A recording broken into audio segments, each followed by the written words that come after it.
Alors, à l'ordre, s'il vous plaît, je déclare la séance de la Commission de l'économie et du travail ouverte. Prenez quelques secondes, s'il vous plaît, pour prendre le temps d'éteindre la sonnerie de vos appareils électroniques, s'il vous plaît. Une bonne habitude à suivre. La Commission est réunie afin de procéder à l'interpellation du député de Taschereau à la ministre responsable de la Solidarité sociale et de l'Action communautaire sur le sujet suivant: l'effritement du filet social au Québec sous la gouverne de la CAQ. Madame la secrétaire, est-ce qu'il y a des remplacements? Oui, Monsieur le Président, Mme Boisvert-Roy, Anjou-Louis, elle est remplacée par Mme Poulet-Laporte, M. Dufour-Abitibi-Est par Mme Tardy-Laviolette Saint-Maurice, Mme Cadet-Bourassa-Sauvé par Mme Maigrat Notre-Dame-de-Grâce et M. Fontessia-Laurier-Dorion par M. Grandmont-Taschereau. Merci beaucoup, Madame la secrétaire. Alors, conformément à l'entente prévue pour la 43e législature, l'opposition officielle interviendra lors des 2e, 4e et 7e séries d'intervention et la députée Terrebonne lors de la 5e série d'intervention. Comme vous voyez, on est dans une salle qui est peu commune pour une interpellation. Donc, il n'y a pas de temps qui s'affiche. Fait que je vais vous faire signe quand il va vous rester 1 minute. Puis, je vais faire un signe d'entonnoir quand il faudrait être sur le bord de conclure pas mal. C'est bon? Ça vote pour tout le monde? Excellent. Donc, on débute les déclarations d'ouverture. Monsieur le député de Taschereau, vous avez 10 minutes. La parole est à vous. Oui, d'abord, merci beaucoup, Monsieur le Président, de nous assister dans nos travaux. Salutations aux collègues, salutations également à tout le personnel qui est ici aujourd'hui, derrière les caméras, au son aussi également. Merci à tout le monde d'être là ce matin pour cette interpellation, effectivement, qui porte sur l'effritement du filet social au Québec sous la CAQ. C'était important pour moi d'aborder ce sujet-là. Ça fait peu de temps que je suis responsable de ce dossier-là pour ma formation politique. Mais force est de constater, en apprivoisant les différentes composantes de cet important dossier-là, qu'effectivement, il y a un effritement du filet social au Québec sous l'égide de la Coalition Avenir Québec. Et c'est donc avec surprise aussi que je voyais que dans le dernier budget, il y avait très, très peu de mesures qui étaient mises en place pour aider à sortir les gens de la pauvreté. Aucune mesure structurante, Monsieur le Président, notamment même des reculs importants. Je pense entre autres au bouclier fiscal qui a été aboli dans le dernier budget. C'est une mesure qui réduit de 244 $ par année les revenus de 140 000 personnes sur les 5 prochaines années, des économies de 138 millions sur 5 ans. C'est des économies de bout de chandelle, si vous voulez mon avis, Monsieur le Président. Des mesures qui aidaient pourtant les personnes à faible revenu qui commençaient à travailler et qui étaient mises en place pour amoindrir les pertes associées aux coupes de différentes prestations. Bref, abolir le bouclier fiscal, c'est une mesure qui n'aide pas les gens à se sortir de la pauvreté. Ce n'est pas une mesure qui aide les gens à retourner sur le marché du travail, alors que c'est un des buts, en fait, que répète souvent Madame la ministre, c'est-à-dire aider les gens à retourner sur le marché de l'emploi, mais ça, on pourrait y revenir également aussi.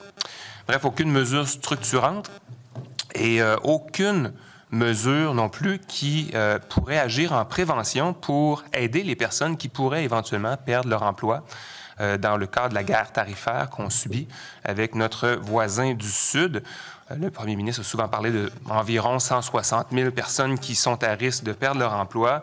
C'est 160 000 personnes qui risquent, sans soutien de l'État, de se retrouver à aller faire la file, eux aussi, au niveau des banques alimentaires. Parce que c'est peut-être la seule chose sur laquelle il y a une avancée, c'est de l'aide aux banques alimentaires. Mais est-ce que c'est une mesure structurante pour sortir les gens de la pauvreté? Non, c'est vraiment une mesure de dernier recours, c'est de la charité.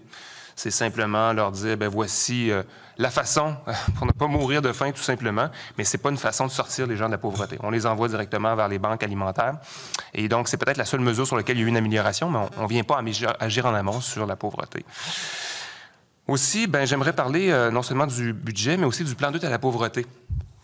Vous savez, Monsieur le Président, ça fait assez longtemps que je suis la politique pour savoir que quand on diffuse une nouvelle un vendredi après-midi, généralement, c'est parce qu'on ne veut pas trop que ça fasse de vagues, on ne veut pas trop que ça fasse de bruit. Alors, le plan de lutte, le 4e plan de lutte à la pauvreté a été déposé le 21 juin dernier. C'était un vendredi après-midi, juste avant la période des vacances. Donc, c'était à peu près sûr que ça allait passer inaperçu. Heureusement, il y a des groupes qui suivent avec attention les enjeux liés à la solidarité sociale et à l'action communautaire et qui ont quand même fait ressortir cette information-là. Mais honnêtement, je veux dire, si on voulait que ça passe inaperçu, on s'y serait pas pris mieux que ça. Un plan de 750 millions de dollars.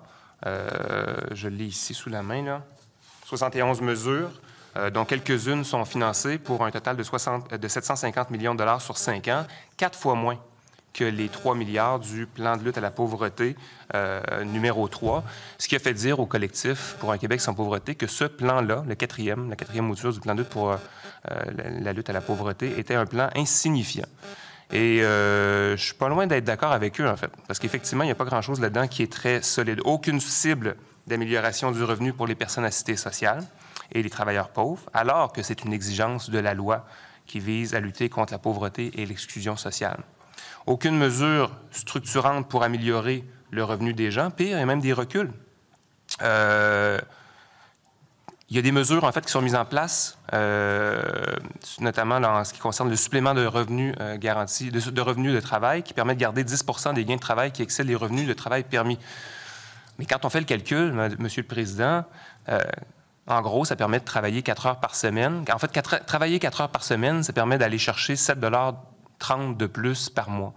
Donc, on incite les gens à travailler davantage, 4 heures par semaine, mais seulement de gagner 7,30 $ de plus par mois. On n'est pas dans une mesure qui est très structurante puis qui aide vraiment les gens à retourner sur le marché du travail. On est très, très loin de ça. Au contraire, ça n'encourage pas ça du tout. Ça encourage à ne pas faire d'efforts pour ça ou encore, peut-être dans certains cas aussi, travailler au noir. Alors oui, comme je l'ai dit tantôt, il y a de l'argent pour les banques alimentaires, mais c'est vraiment une aide de dernier recours, Monsieur le Président. Bref, c'est un plan de lutte qui ne permet pas d'atteindre les résultats attendus. C'est un plan de lutte qui, en fait, est un recul par rapport à ce qu'on avait précédemment. Encore une fois, je reviens aussi sur le projet de loi 71 aussi, parce que on l'a vécu récemment. Le projet de loi a été, évidemment, il y a eu des audiences particulières, on a eu une étude détaillée, évidemment, pour ce plan-là. Il a été adopté. Mais encore une fois, aucune mesure structurante. C'est essentiellement une réforme à coût nul. C'est ce que voulait faire Madame la ministre.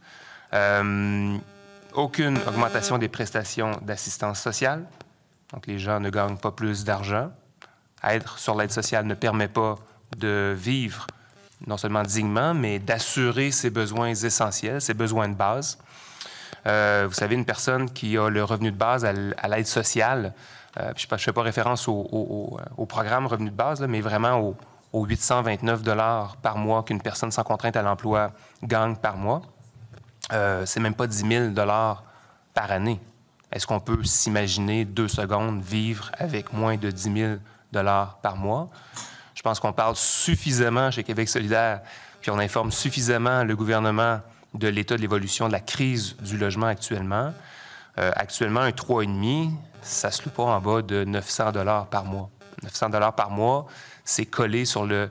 C'est plus que le 829 $ par mois qu'une personne sans contrainte à l'emploi reçoit, Monsieur le Président. Donc, on est clairement dans une situation très paradoxale où Mme la ministre dit vouloir appliquer les principes et l'esprit et la lettre de la loi visant à réduire ou à éliminer la pauvreté au Québec et réduire l'exclusion sociale, mais dans les faits, on ne donne pas les moyens aux gens de le faire.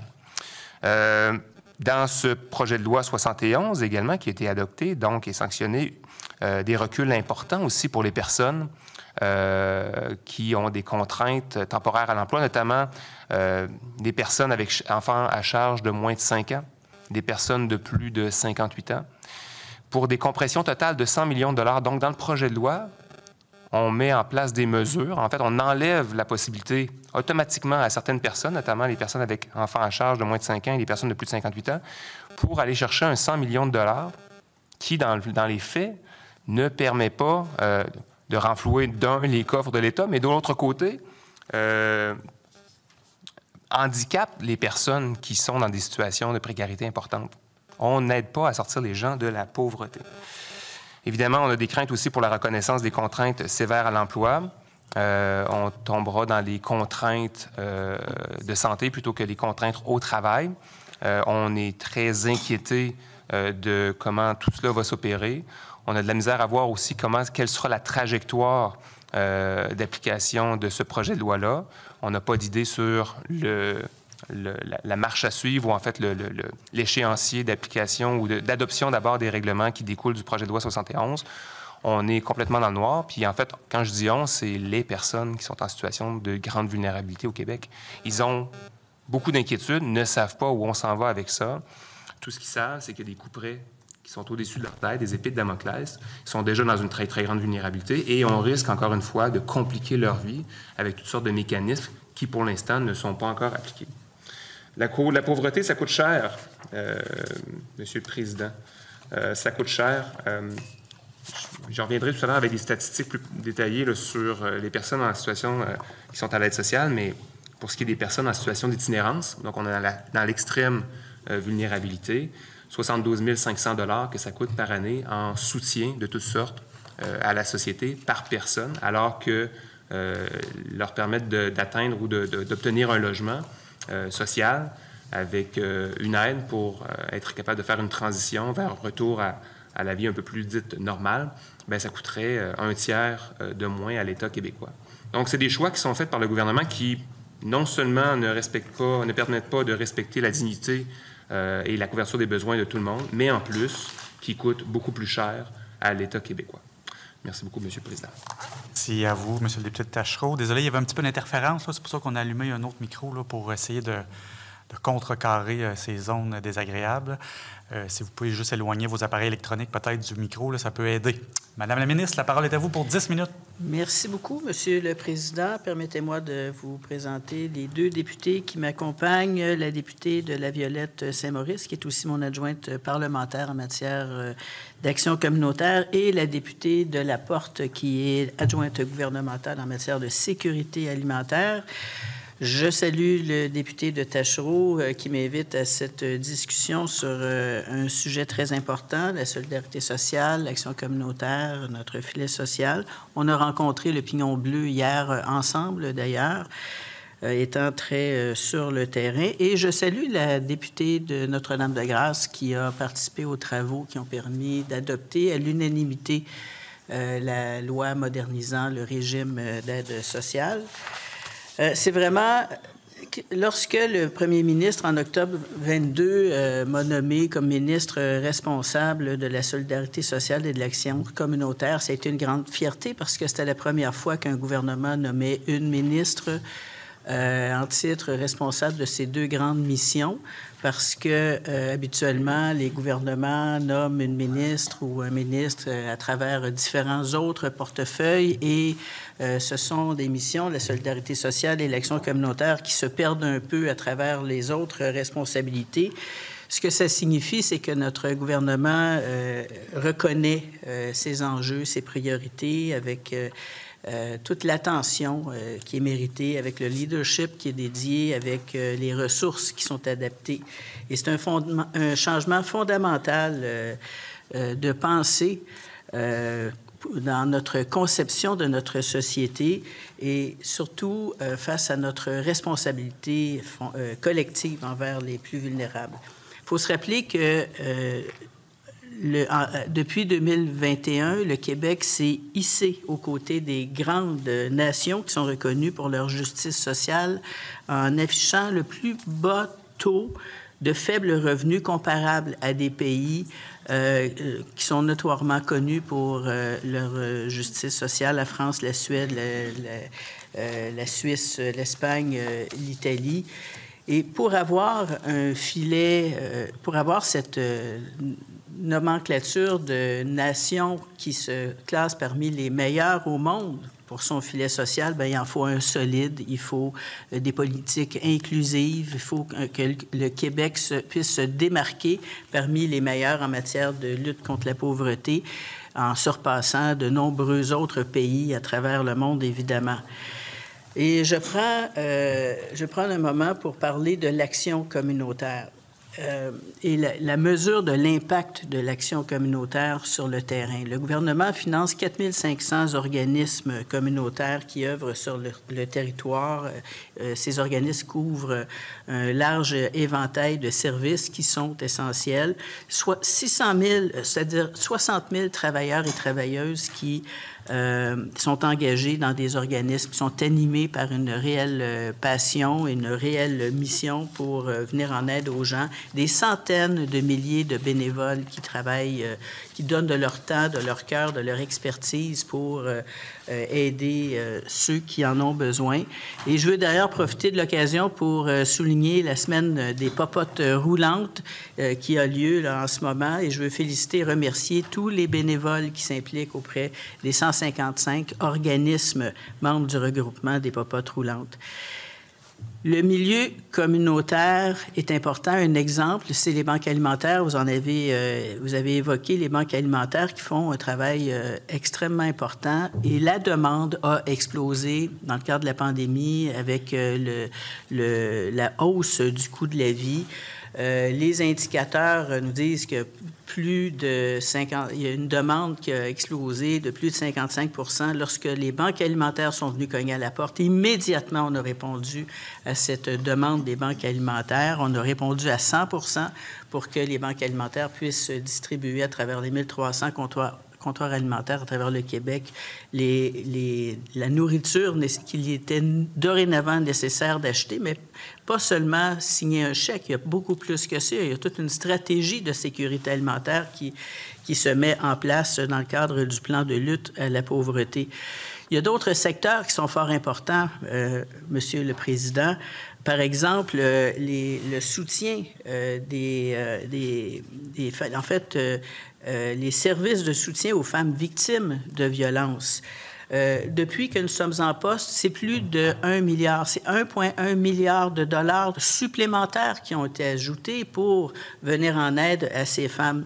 Depuis que nous sommes en poste, on a doublé le financement dédié annuellement aux maisons d'hébergement. On est aujourd'hui à 165 millions. À l'époque, lorsque le gouvernement libéral terminait son mandat, elles obtenaient 77 millions. On a doublé, Monsieur le Président. Je pense au Carrefour Jeunesse-Emploi. L'ancien gouvernement libéral a coupé le financement de Carrefour Jeunesse-Emploi, des organismes en lesquels on croit beaucoup. On a rétabli ce financement-là et on a amélioré le financement des Carrefour Jeunesse-Emploi parce que le travail qu'ils font auprès des jeunes est essentiel. La solidarité sociale, sous notre gouvernement, Monsieur le Président, c'est 5 milliards de dollars chaque année, dont plus de 3 milliards dédiés à des prestations directes. Et dans le cadre du dernier budget du ministre des Finances, il a confirmé un autre milliard de dollars pour des initiatives qui viennent soutenir le filet social, dont, parmi cet argent, 50 millions dédiés spécifiquement aux organismes communautaires qui sont dédiés à la santé et aux services sociaux, parce que soutenir ceux qui prennent soin de nous, bien, c'est investir dans une société en meilleure santé. Et depuis le 1er janvier 2023, Monsieur le Président, on a mis en place le programme de revenus de base. On parle ici d'un investissement de 1,5 milliard de dollars. Je ne parle que de milliards, Monsieur le Président, qu'on investit en matière de solidarité sociale et d'action communautaire. Et ça, ici, c'est une avancée majeure pour des personnes qui ont des contraintes sévères et persistantes et qui étaient laissées pour compte par les autres gouvernements, Monsieur le Président, auparavant, et pour qui, évidemment, nous travaillons énormément. Du côté encore de l'action communautaire, depuis 2018, on a investi 2,2 milliards de dollars en action communautaire. On a mis en place le plan d'action gouvernemental en matière d'action communautaire. Ce plan, attendu depuis 15 ans, est venu avec un investissement de 1,1 milliard de dollars pour aider les organismes communautaires, financement à la mission, mise en place de mesures pour permettre une meilleure organisation de ces organismes communautaires, faciliter l'accès au régime de retraite, faciliter l'accès aux assurances collectives, par exemple, et évidemment le financement à la mission. Le plan de lutte à la pauvreté que j'ai déposé au mois de juin dernier, dont on parle énormément et que je publie, j'en parle énormément de ce plan de lutte parce qu'il est important, Monsieur le Président. C'est 4,3 milliards de dollars d'investissement. C'est un travail concret gouvernemental avec 21 autres ministères qui sont intégrés dans ce plan de lutte, Monsieur le Président. J'ai parcouru toutes les régions du Québec pour aller à l'écoute des gens, pour savoir de quoi on avait réellement besoin dans ce 4e plan de lutte. Ce que j'ai entendu, Monsieur le Président, c'est le mot « accompagnement ». Alors, tout ce qu'on fait, toutes les mesures qui sont mises en place, autant le plan de lutte à la pauvreté que la modernisation du régime d'assistance sociale sont axés sur l'accompagnement de personnes qui sont aujourd'hui plus éloignées du marché du travail et qu'on doit adéquatement accompagner pour une meilleure intégration dans la société et vers l'emploi. Notre gouvernement démontre tout son sérieux lorsqu'on parle d'action communautaire, lorsqu'on parle de solidarité sociale et lorsqu'on parle surtout, Monsieur le Président, de ne laisser personne derrière et de mettre en place les mesures adéquates pour que chacun puisse vivre convenablement au Québec. On ne veut laisser personne derrière, Monsieur le Président. Merci, Madame la ministre. On débute la première série d'interventions. Monsieur le député de Tachereau, la parole est à vous pour 5 minutes. Oui, merci, Monsieur le Président. Écoutez, il y a beaucoup de choses à dire. D'abord, sur l'importance de l'action communautaire. Évidemment, l'action communautaire est importante, là. Nous, ce qu'on espère, c'est qu'éventuellement, les ministres comprennent que c'est les revenus que les gens ont besoin. C'est des revenus supplémentaires et de mesures qui permettent effectivement de sortir de la pauvreté, là. Au départ, c'est ça qu'on a besoin, là, des mesures qui permettent de sortir les gens de la pauvreté. Il y a déjà une belle avancée quand même là, sur le revenu de base pour les personnes avec pleine contrainte à l'emploi. Mais pour toutes les autres personnes qui restent, on ne fait pas grand-chose. Des mesures d'accompagnement. L'action communautaire, évidemment, qu'on veut qu'elle travaille, qu'elle soit cette première ligne, parce que de toute façon, il y a eu une espèce de désengagement. C'est pas juste de la part du gouvernement actuel, là, c'est dans les 20-30 dernières années qu'on a vu un désengagement de l'État sur la première ligne. Et on a des organismes qui font le travail de l'État. Ils deviennent mandataires de plusieurs des fonctions de l'État. Or, dans le dernier budget, le communautaire a reçu des pinottes, Monsieur le Président. En supplément, en rehaussement, 2,1 millions pour les organismes familles, 1,5 millions pour les haltes garderies, 2,6 millions pour les organismes communautaires en éducation, 3 millions de plus pour les organismes en loisirs pour les personnes en situation de handicap, 10 millions pour les organismes en santé et services sociaux, 3,6 millions pour les maisons pour femmes victimes de violences conjugales, puis 100 000 $ pour les organismes environnementaux, parents pauvres. La campagne cash, j'imagine que Mme la ministre en a entendu parler. Elle a dû avoir des représentations de la part de la table des regroupements provinciaux d'organismes communautaires et bénévoles qui a fait une évaluation exhaustive des besoins pour cette première ligne qui fait le travail à la place de l'État depuis plusieurs années. Bien, les besoins se chiffraient à 2,6 milliards. Madame la ministre parle de milliards, mais c'est effectivement de milliards dont on a besoin pour faire cette première ligne-là, qui est de la prévention. Alors, 2,6 milliards, peut-être que pour Madame la ministre, ça peut paraître exagéré. Peut-être que pour le ministre des Finances, ça peut paraître exagéré. Moi, je ne crois pas, parce que c'est notre première ligne. C'est la prévention. Une prévention qui, s'il n'est pas faite, va se retrouver avec des problèmes beaucoup plus grands qu'on aura à gérer par la suite et qui vont coûter plus cher à l'État. On présente souvent le gouvernement de la CAQ comme un gouvernement de comptables. C'est le premier ministre qui le répète souvent. Il est lui-même titulaire d'un diplôme des hautes études commerciales. Mais ça, là, faut savoir le compter, là. La prévention permet d'économiser par la suite. Donc, si ce n'est pas l'État qui fait le travail de première ligne puis qui décide de déléguer aux organismes communautaires, mais soit, d'accord, j'ai pas de problème avec ça, mais que les moyens viennent avec, que les moyens suivent.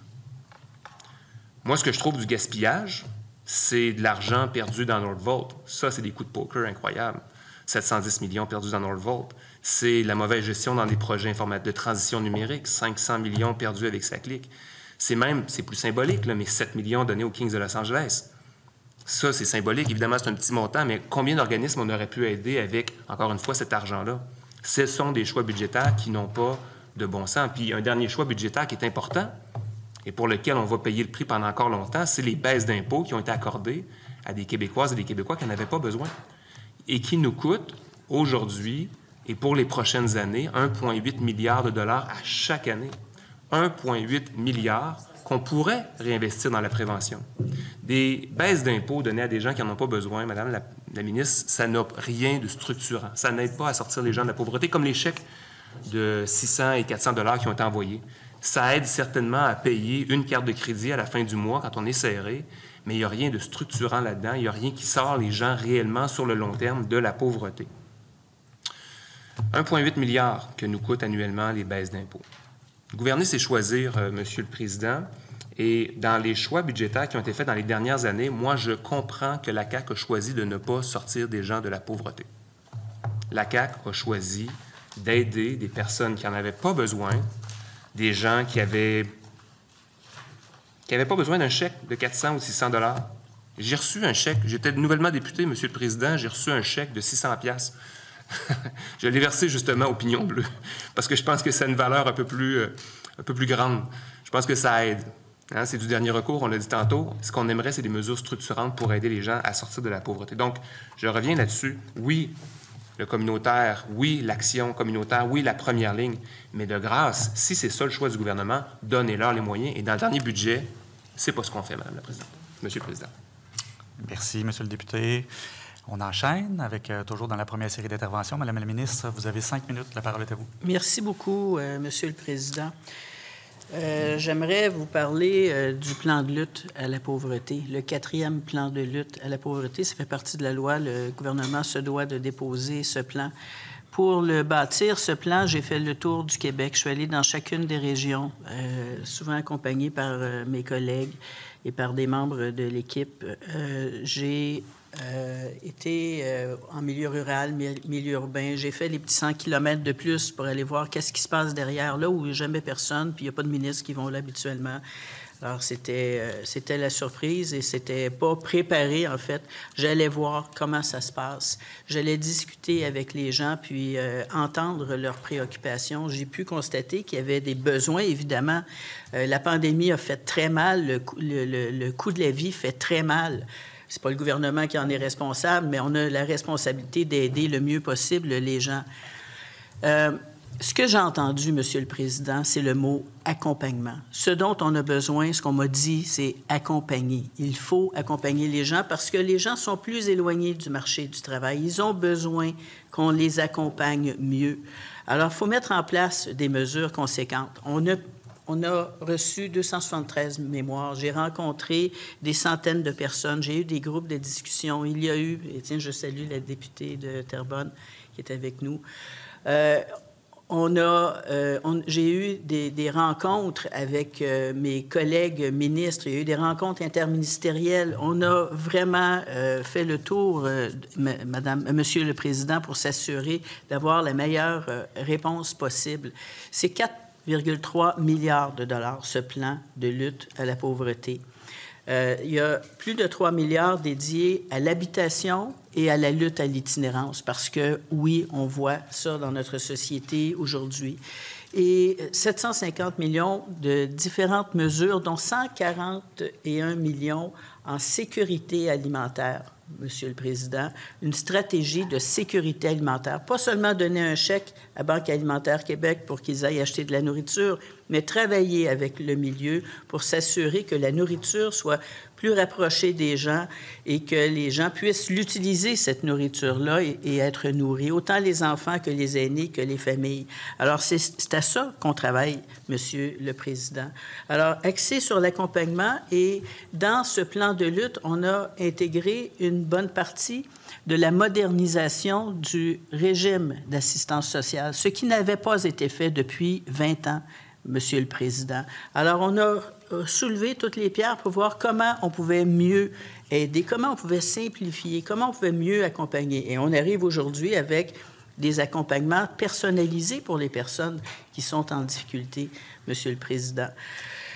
3 grands axes porteurs dans ce plan de lutte à la pauvreté. C'est d'accompagner les personnes seules et les familles, Donc, on a élargi Objectif Emploi, on a amélioré, on est en train de le faire, améliorer le programme PASS.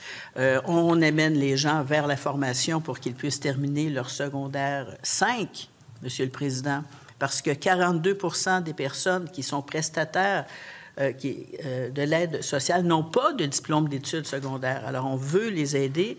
On veut un meilleur accès à la nourriture, aux aliments, offrir une réponse gouvernementale qui soit adaptée aux besoins de base. Donc, cette stratégie alimentaire, et puis d'aider, évidemment, de faire en sorte que l'ensemble de la société soit impliqués dans ce besoin de solutions dont nous avons besoin. On s'est fixé des cibles, sortir 50 000 personnes de la pauvreté, Monsieur le Président, les amener vers l'emploi ou l'insertion sociale, augmenter de 30 % le nombre de projets en sécurité alimentaire, et c'est ce qu'on fait, par exemple, avec OLAB, le laboratoire en agriculture urbaine, et c'est d'assurer une plus grande participation des personnes en situation de pauvreté et d'exclusion sociale dans les instances de gouvernance, Monsieur le Président. Et ça, c'est important que chacun, peu importe sa condition économique, puisse participer activement à la société et à la hauteur de ses moyens, Monsieur le Président. Merci, Madame la ministre. On poursuit avec la partie gouvernementale. Madame la députée de Laviolette Saint-Maurice, la parole est à vous. Merci, Monsieur le Président. Bonjour, chers collègues. Bonjour, Madame la ministre. Merci de nous donner cette occasion si importante de discuter d'un dossier si important. Parce que, oui, on est sur le terrain et on le voit.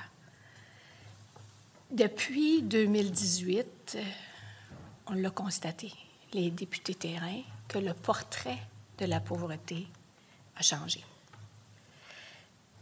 On voit maintenant des familles, des personnes qui vont dans les banques alimentaires et ce sont des gens qui ont des emplois. Mais pour peu importe les raisons, ils sont à côté au niveau financier.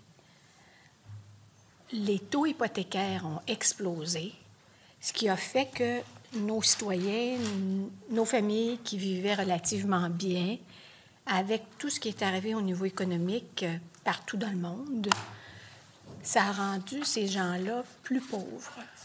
Et c'est un nouveau portrait. Là, je parle juste d'eux, mais c'est un nouveau portrait. Nous, chez nous, en Mauricie, particulièrement à Shawinigan, les loyers sont particulièrement bas. Je le dis, mais venez-vous-en pas tous chez nous, il n'y a plus de place. Et c'est ce qui arrive, et c'est ce qui est arrivé. Et on a un hôpital psychiatrique, et à Montréal, ils ont tendance à dire « Allez à Shawinigan, c'est pas cher ». Ce qui fait que nos organismes communautaires, qui sont habitués d'avoir un certain nombre de personnes, qui sont habitués d'offrir tant de repas, en viennent à être débordés. Et les demandes affluent à nos bureaux. Par contre, il faut aussi voir ça de façon globale. Parce que là, oui, on parle du ministère de la Solidarité sociale puis de l'Action communautaire. Mais quand on regarde tout ce que le gouvernement a mis, et là, je note depuis 2018, il y a aussi de l'argent qui a été mis dans ces enveloppes-là pour aider ces organismes-là, pour aider ces gens-là qui viennent du ministère de la Santé. Et ce sont aussi des milliards de dollars qui sont injectés par la santé pour des gens qui travaillent avec les personnes qui vivent avec un DITSA, pour des organismes qui travaillent avec des gens qui peu importe, là, qui ont besoin de la solidarité sociale. Donc, que ce soit...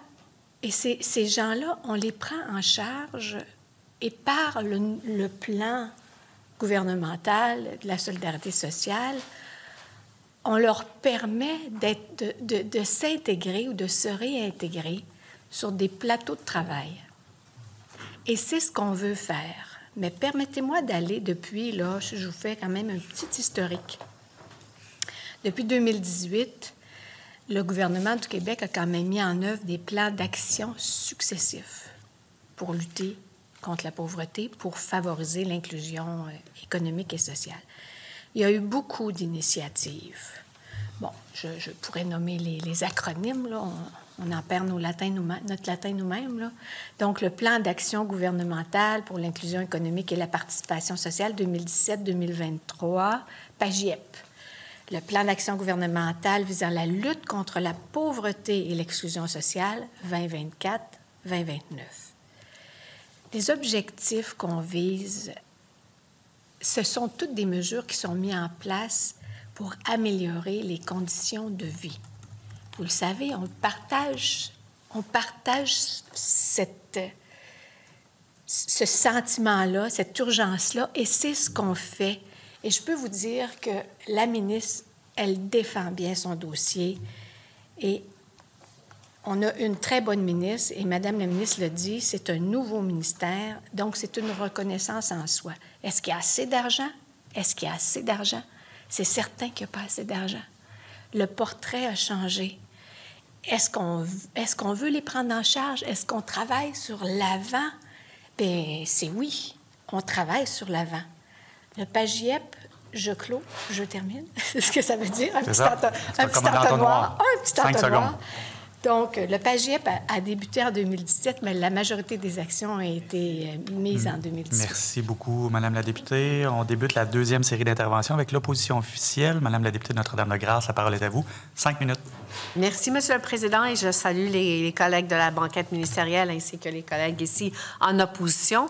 Alors, effectivement, la ministre a souligné le fait que le gouvernement a répondu à la demande des banques alimentaires du Québec, et c'est une bonne chose parce qu'on sait que presque 3 millions de demandes d'aide alimentaire sont faites au Québec à chaque mois. C'est vraiment 1 million de plus qu'en 2021.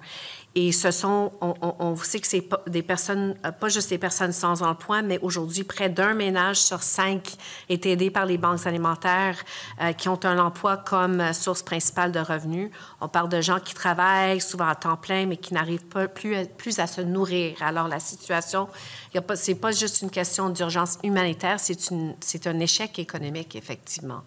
Et je souligne effectivement les paroles du PDG des banques alimentaires du Québec, Martin Munger, qui a parlé pendant la commission, les consultations particulières sur la loi, le projet de loi 71. Il a parlé de cassure dans le système, et je cite dans leur mémoire prébudgétaire. Maintenant, le BAC maintient qu'il est du rôle de l'État de mieux s'attaquer aux racines de la pauvreté et de la précarité qui amène tant de personnes dans les banques alimentaires. Le mémoire souligne aussi que les problèmes sociaux et économiques qui affectent le Québec et qui préservent une partie de sa population dans la pauvreté ne peuvent régler par les banques alimentaires. Ils ne peuvent pas être réglés. C'est vraiment au gouvernement d'agir afin de mettre en place des mesures structurantes de lutte contre la pauvreté qui réduiront durablement le recours à l'aide alimentaire. Alors ça, c'est les banques alimentaires du Québec. Et ce phénomène, alors le recours aux banques alimentaires, on comprend que c'est seulement 1/4 des Québécois qui vivent l'insécurité alimentaire qui vont aller dans les banques alimentaires. Donc, le problème est vraiment très répandu, je devrais dire, Monsieur le Président. C'est vraiment une situation qui est très grave, tant chez les travailleurs, les familles, des étudiants, les personnes qui vivent seules. C'est pas un enjeu marginal. C'est vraiment, il y a des nouveaux visages aussi de la pauvreté. On va parler des enfants au Québec, plus que d'un enfant sur 5 vit dans une ménage en situation d'insécurité alimentaire, soit plus de 200 000 emplois. C'est pas juste une question de faim, c'est l'inquiétude quotidienne des parents, c'est le stress à l'école, c'est la difficulté de se concentrer, c'est aussi la santé mentale et physique et le développement des enfants qu'on hypothèque à long terme. Et face à cet enjeu important, le gouvernement, pendant des mois, a tergiversé Il a laissé planer le risque de perdre des dizaines de millions de dollars offerts par Ottawa pour nourrir nos enfants. Les groupes nous disent qu'on vient de perdre une année scolaire complète, que ces enfants qui auraient pu avoir accès à l'alimentation scolaire n'ont pas eu accès. Et c'est seulement le 7 mars dernier que le Québec a finalement signé l'entente avec le fédéral. Mais signer l'entente, ça ne règle pas tout. Il faut maintenir un plan clair, universel, coordonné, qui ne laisse aucun élève derrière. Alors, enjeu des élèves, là, passons aux étudiants au postsecondaire aussi. Il y en a beaucoup, d'ailleurs. Il y a un étudiant au postsecondaire sur 2 qui vit une forme d'insécurité alimentaire modérée ou grave.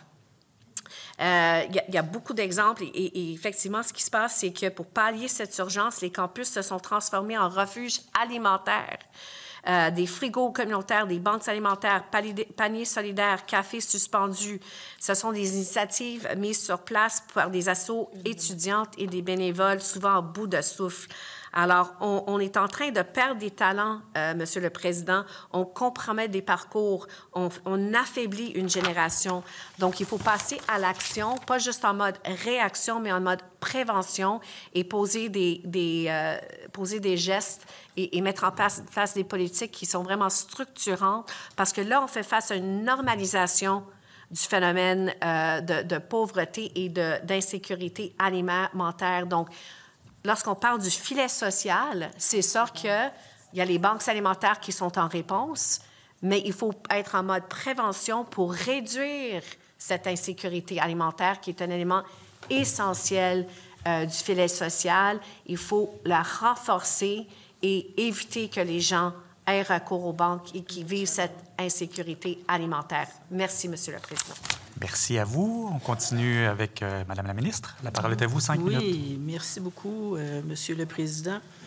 Je dirais quelques mots sur la modernisation du régime d'aide sociale, Monsieur le Président, en commençant par le programme de revenus de base que nous avons mis en place le 1er janvier 2023, qui faisait partie de l'ancien plan de lutte de l'ancien gouvernement libéral, mais que nous avons mis en place, évidemment, comme vous le savez, qui représente un investissement, somme toute, de 1,5 milliard de dollars par année, ce programme de revenus de base, qui permet à des personnes qui ont des contraintes sévères et persistantes d'avoir un revenu beaucoup plus adéquat. C'est une augmentation de 57 du revenu et ça a permis de sortir de la pauvreté 84 000 personnes, Monsieur le Président, ce qui est fort important, évidemment. Dans ce programme, les bénéficiaires peuvent obtenir des revenus de travail plus importants parce que c'est pas parce qu'elles ont des contraintes physiques ou psychologiques qu'elles ne peuvent pas travailler. Alors, elles peuvent avoir des revenus de travail plus importants.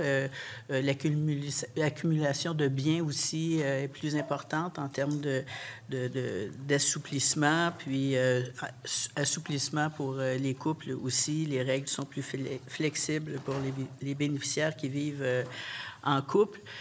C'est un geste très fort qui a été posé puis qui est très salué, évidemment, par l'ensemble des organismes qui sont touchés, par, évidemment, les personnes qui sont directement touchées, ainsi que leurs familles. En novembre dernier, à l'Assemblée nationale, on a adopté à l'unanimité la loi 71, Monsieur le Président, la loi visant à améliorer l'accompagnement des personnes et à simplifier le régime d'assistance sociale. C'est une réforme qui est saluée par tous, Monsieur le Président, par tous les observateurs et tous les intervenants du milieu. Ça faisait 20 ans que cette loi n'avait pas été revue en profondeur. Il y avait eu un ajustement pour le programme Objectif Emploi, mais à part ça, il n'y a rien qui avait été fait et la situation a changé depuis 20 ans. Les personnes aujourd'hui qui sont prestataires sont plus éloignées du marché du travail qu'il y a 20 ans. mais elles sont moins nombreuses aussi. Alors, il faut travailler pour mieux accompagner. C'est ce que je disais tantôt, l'accompagnement, c'est primordial. Alors, on offre maintenant un meilleur accompagnement aux personnes qui sont prestataires de l'aide sociale. On veut les amener vers l'emploi parce que partout, je l'ai entendu, Monsieur le Président, pour améliorer sa condition économique, c'est par le travail que ça se fait. C'est par le travail. Et dans tous les milieux, je l'ai entendu, Monsieur le Président, et dans toute la littérature, c'est ce que j'ai entendu. Pour améliorer sa condition, c'est par le travail. Mais il faut amener les gens vers l'emploi et qu'ils puissent contribuer à la hauteur de leurs moyens. Et c'est ça qu'on leur permet maintenant avec une approche beaucoup plus humaine, avec une simplification du régime. On a fusionné des programmes. On enlève de la bureaucratie. Est-ce qu'on veut enlever de la bureaucratie? Oui, on veut enlever de la bureaucratie. C'est ce qu'on fait, Monsieur le Président. On met en place un accompagnement personnalisé pour les bénéficiaires, Monsieur le Président. Ils ont droit à un plan d'intervention personnalisé, ce qui va leur permettre de mieux répondre à leurs besoins. On a ajouté le volet de participation sociale intégré au PASS, là, le programme d'aide et d'accompagnement social. On a amélioré le programme Objectif Emploi. On a des incitatifs financiers pour les personnes qui veulent aller chercher leur secondaire 5 parce que c'est important d'avoir le secondaire 5 pour avoir un meilleur emploi et un meilleur salaire, Monsieur le Président. On a agi sur le surendettement en limitant à 5 ans la période pouvant être réclamée plutôt que 15 ans. La contrainte à l'emploi devient une contrainte de santé incluant les enjeux psychosociaux et la santé mentale, Monsieur le Président. On a élargi l'évaluation des contraintes à des professionnels de la santé, pas seulement que le médecin. La contribution parentale n'est plus obligatoire pour les jeunes qui n'habitent pas chez leurs parents et c'est maintenant un chèque par personne, Monsieur le Président. Merci, Madame la ministre. On débute la troisième série d'interventions. Monsieur le député Tachereau, la parole est à vous. Merci, Monsieur le Président. Écoutez, Madame la ministre parle de la consultation du projet du plan de lutte à la pauvreté, dans laquelle elle dit les gens nous demandaient de l'accompagnement. J'ai eu accès au rapport de consultation, parce que les gens demandaient, ce n'était pas de l'accompagnement, ils demandaient des mesures structurantes, des mesures structurantes pour sortir les gens de la pauvreté, agir en prévention. C'est ça que les gens demandaient. Hier, j'ai écouté un reportage à laquelle Mme la ministre a participé là, sur Urbania. Super intéressant. Donc, une femme, une reporter, là, Florence Larochelle, pour ne pas la nommer, qui décide de vivre avec un chèque de 829 $ pour un mois, puis d'essayer de survivre, dans le fond, à travers ça. Ce que la personne vit, et quand même, je vous invite vraiment à aller voir ce reportage-là, c'est un micro-mag sur Urbania. Cette personne-là, finalement, vit de l'isolement, de la fatigue, du stress, de la maladie même. Ce qui lui fait dire qu'être pauvre au Québec, en 2025, c'est une job à temps plein, Madame la ministre. Impossible d'être capable de survivre avec 829 $, puis en plus, essayer de se trouver une job. Fait que des mesures d'accompagnement pour retrouver l'emploi, il va falloir que ce soit pas mal plus accommodant que ce que ce l'est actuellement parce que ça ne fonctionne pas. Quand on vit du stress, l'isolement, de la fatigue, de la maladie, parce qu'on est trop pauvre pour bien manger, pour bien dormir, pour pas être dans un environnement qui est stressant parce que l'appartement qu'on se loue, il est sur le bord d'une autoroute, impossible d'être capable de se présenter, de rechercher un emploi puis de se présenter de façon adéquate à un entretien d'embauche. Je veux dire, c'est pas ça. On est en mode survie. On n'a pas le temps de chercher un emploi. C'est une job à temps plein. Il y a une entrevue à la fin de ce reportage-là. Une question qui m'a vraiment interpellé, c'est pourquoi ne pas avoir augmenté le 829 $ de revenu minimum là, par mois? La ministre répond, le montant a été indexé de 25 % depuis 2018. Puis elle n'a pas tort, j'ai été vérifié. Puis effectivement, depuis 2018, le montant a été indexé. Mais pendant ce temps-là, le prix de l'épicerie, par contre, a augmenté de 28 %. L'augmentation du logement locatif a augmenté aussi de 25 %, puis ça ne compte même pas encore cette année qui va être encore très, très, très élevé parce que le marché s'est resserré. Donc, dans le fond, on n'a pas vraiment augmenté suffisamment les revenus des gens qui sont avec plein de contraintes à l'emploi pour être capable de sortir de la pauvreté puis être capable de sortir de la maladie, du stress, de l'isolement, de la fatigue. La ministre, dans le même reportage, justifie que les revenus sont bas, mais en même temps, il y a un ensemble de services qui accompagnent la personne. En même temps, c'est pas ça qui va payer l'épicerie, puis c'est pas ça non plus qui va payer le loyer. C'est beau avoir des services, c'est beau avoir des banques alimentaires, mais quand il faut se déplacer en autobus pour aller dans une banque alimentaire, puis après ça dans une autre, puis après ça aller chercher un repas gratuit à l'autre place, on passe sa journée à travailler, à essayer de survivre. Il y a quelque chose là-dedans qui ne fonctionne pas. Madame la ministre aussi, dans ce reportage-là, axe beaucoup sur son programme Objectif Emploi, comme elle le fait aujourd'hui aussi. Mais en même temps, elle n'a pas corrigé notamment l'aberration qui limite les gains de travail à 200 $ par mois pour les personnes qui sont sans contrainte à l'emploi. Non, si on gagne plus que 200 $ par mois, ça veut dire à peine quelques heures, on se fait couper son chèque d'aide sociale. Comment voulez-vous que ça encourage les gens à commencer à travailler? Donc, il y a quelque chose là-dedans qui ne fonctionne pas. C'est une aberration qui est très profonde. Et la ministre, pour l'instant, n'a pas travaillé là-dessus. Pendant qu'on discutait, j'ai reçu un texto d'une personne qui travaille dans un groupe d'aide aux personnes en situation qui sont à l'aide sociale.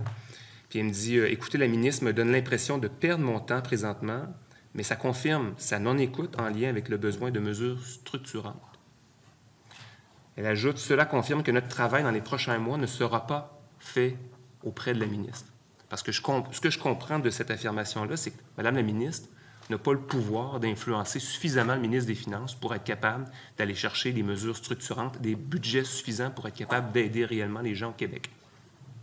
Donc, je comprends de cette intervention-là que les personnes qui seront ciblées par les interventions des groupes qui travaillent auprès des personnes à l'aide sociale vont devoir se tourner vers les autres porteurs de dossiers. Parce que, visiblement, la ministre, quand ça a été le temps de discuter des différents crédits, aller chercher auprès du ministre des Finances, soit n'a pas fait la bataille, soit l'a pas fait de manière adéquate, mais pas aller chercher l'argent dont on avait besoin, et en solidarité sociale et en action communautaire. Ça va? Merci, Monsieur le député Tachereau. Madame la ministre, la parole est à vous. 5 minutes. Merci beaucoup, Monsieur le Président. Je vais corriger, si vous permettez, le député de Tachereau. Il y a le 200 $ par mois d'exemption auquel ont droit en termes de travail là, les prestataires, mais j'ai beaucoup travaillé pour qu'on puisse améliorer cette situation parce qu'on veut amener les gens vers le travail. Alors, on a augmenté. Bon, il y a le 200 $ par mois, plus un supplément de revenu de travail de 25 % Monsieur le député. Vous aurez vérifié dans le budget. Il y a eu un premier 10 % lors de la mise à jour, puis on est à 25 % aujourd'hui. Donc, le travail, il se fait, Monsieur le Président. Je travaille très fort. J'invite les organismes à continuer à me faire confiance pour faire avancer des dossiers. Je vais vous parler de sécurité alimentaire. Depuis dans la dernière année, là, depuis en fait 2022, c'est 177 millions de dollars d'investissement en sécurité alimentaire. Il y a une partie de cet argent qui va à Banque alimentaire Québec pour l'achat de nourriture, parce qu'avant, ce n'était pas nécessaire d'acheter de la nourriture, c'était des dons. Les choses ont changé, donc on donne de l'argent à Banque alimentaire. On répond à 100 % des besoins de Banque alimentaire Québec pour qu'ils redistribuent auprès des 1300 comptoirs alimentaires. Et on a confirmé encore dans le budget là, le 34 millions de dollars à Banque alimentaire qui était demandé. On soutient aussi des organismes comme la Tablée des chefs qui montrent à des jeunes comment faire la cuisine. Et ces jeunes qui, au secondaire, apprennent comment faire à manger, qui rapportent des repas à la maison, peuvent devenir des chefs et vont terminer leur secondaire 5, Monsieur le Président. C'est tellement important, la persévérance scolaire. Il faut les aider à continuer, évidemment, en nourrissant par l'alimentation, mais aussi en leur montrant comment on fait pousser, comment on peut, par l'agriculture urbaine, produire de la nourriture et comment l'utiliser, cette nourriture-là. On soutient Fondation L'eau pour les mères, les jeunes mères pendant leur grossesse et après, lorsque l'enfant jusqu'à 2 ans, elles sont soutenues pour s'assurer que les enfants et leur mère soient bien nourris. Cantine pour tous, les petits déjeuners.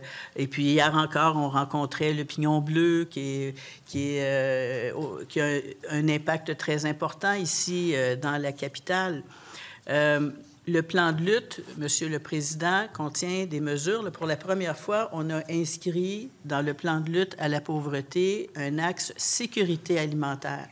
Et c'est un plan de lutte qui est aussi qui peut bouger à travers le temps selon les événements qui peuvent arriver, parce que qui a eu cru qu'une pandémie nous tombe sur la tête? Qui eût cru que les taux d'intérêt augmentent à ce point? Donc, on est capable de bouger avec le plan de lutte. Donc, on a mis l'axe sécurité alimentaire dans le plan de lutte, 141 millions, 13 mesures spécifiques. On travaille avec les organismes du milieu. On veut augmenter de 30 % les projets en sécurité alimentaire au Québec. Et ce n'est pas que d'acheter de la nourriture, c'est de la produire et de faire en sorte d'intégrer les communautés vers la cuisine. Parce que les Québécois, là, ils se retrouvent toujours dans la cuisine. C'est là que ça se passe. Alors, il y a là quelque chose de très important, Monsieur le Président, qu'on veut garder, l'intégration, la culture, la francisation. Ça se passe aussi dans la cuisine grâce à l'ensemble de ces activités, les jardins communautaires, etc., qui voient le jour un peu partout. Et un mot sur OLAB, qui est un organisme fort important des chercheurs reconnus à travers le monde, qui l'étaient peu ici au Québec et avec qui on travaille pour améliorer l'impact de l'agriculture urbaine au Québec. Monsieur le Président. Merci, Madame la ministre. On poursuit avec la partie gouvernementale. Madame la députée de Laporte, 5 minutes, la parole est à vous. Oui, merci beaucoup, Monsieur le Président. Bonjour à tous. Alors, je prends la parole aujourd'hui pour aborder un sujet qui m'est très cher, qui me tient vraiment à cœur, la sécurité alimentaire. Cet enjeu, on le sait, fondamental. J'en fais mon cheval de bataille, notamment dans le cadre de mes fonctions d'adjointe gouvernementale auprès de la ministre, ce qui concerne le volet sécurité alimentaire. Je souhaite partager avec vous le fruit d'une initiative que j'ai récemment menée et dont j'en suis très fière, le sommet alimentaire de l'économie sociale de la Montérégie. Cet événement a été organisé en octobre dernier en collaboration avec le pôle de l'économie sociale de l'agglomération de Longueuil et son objectif principal était de créer un véritable espace de dialogue et d'échange entre les acteurs de terrain, les experts, des enjeux liés à la sécurité alimentaire de la Montérégie. Dans le cadre de ce sommet, nous avons eu l'apport important du premier ministre du Québec, qui a non seulement souhaité aux délégués présents un bon travail, mais a aussi manifesté son vif intérêt à lire le rapport de l'événement. Sachez que je lui ai remis en janvier dernier.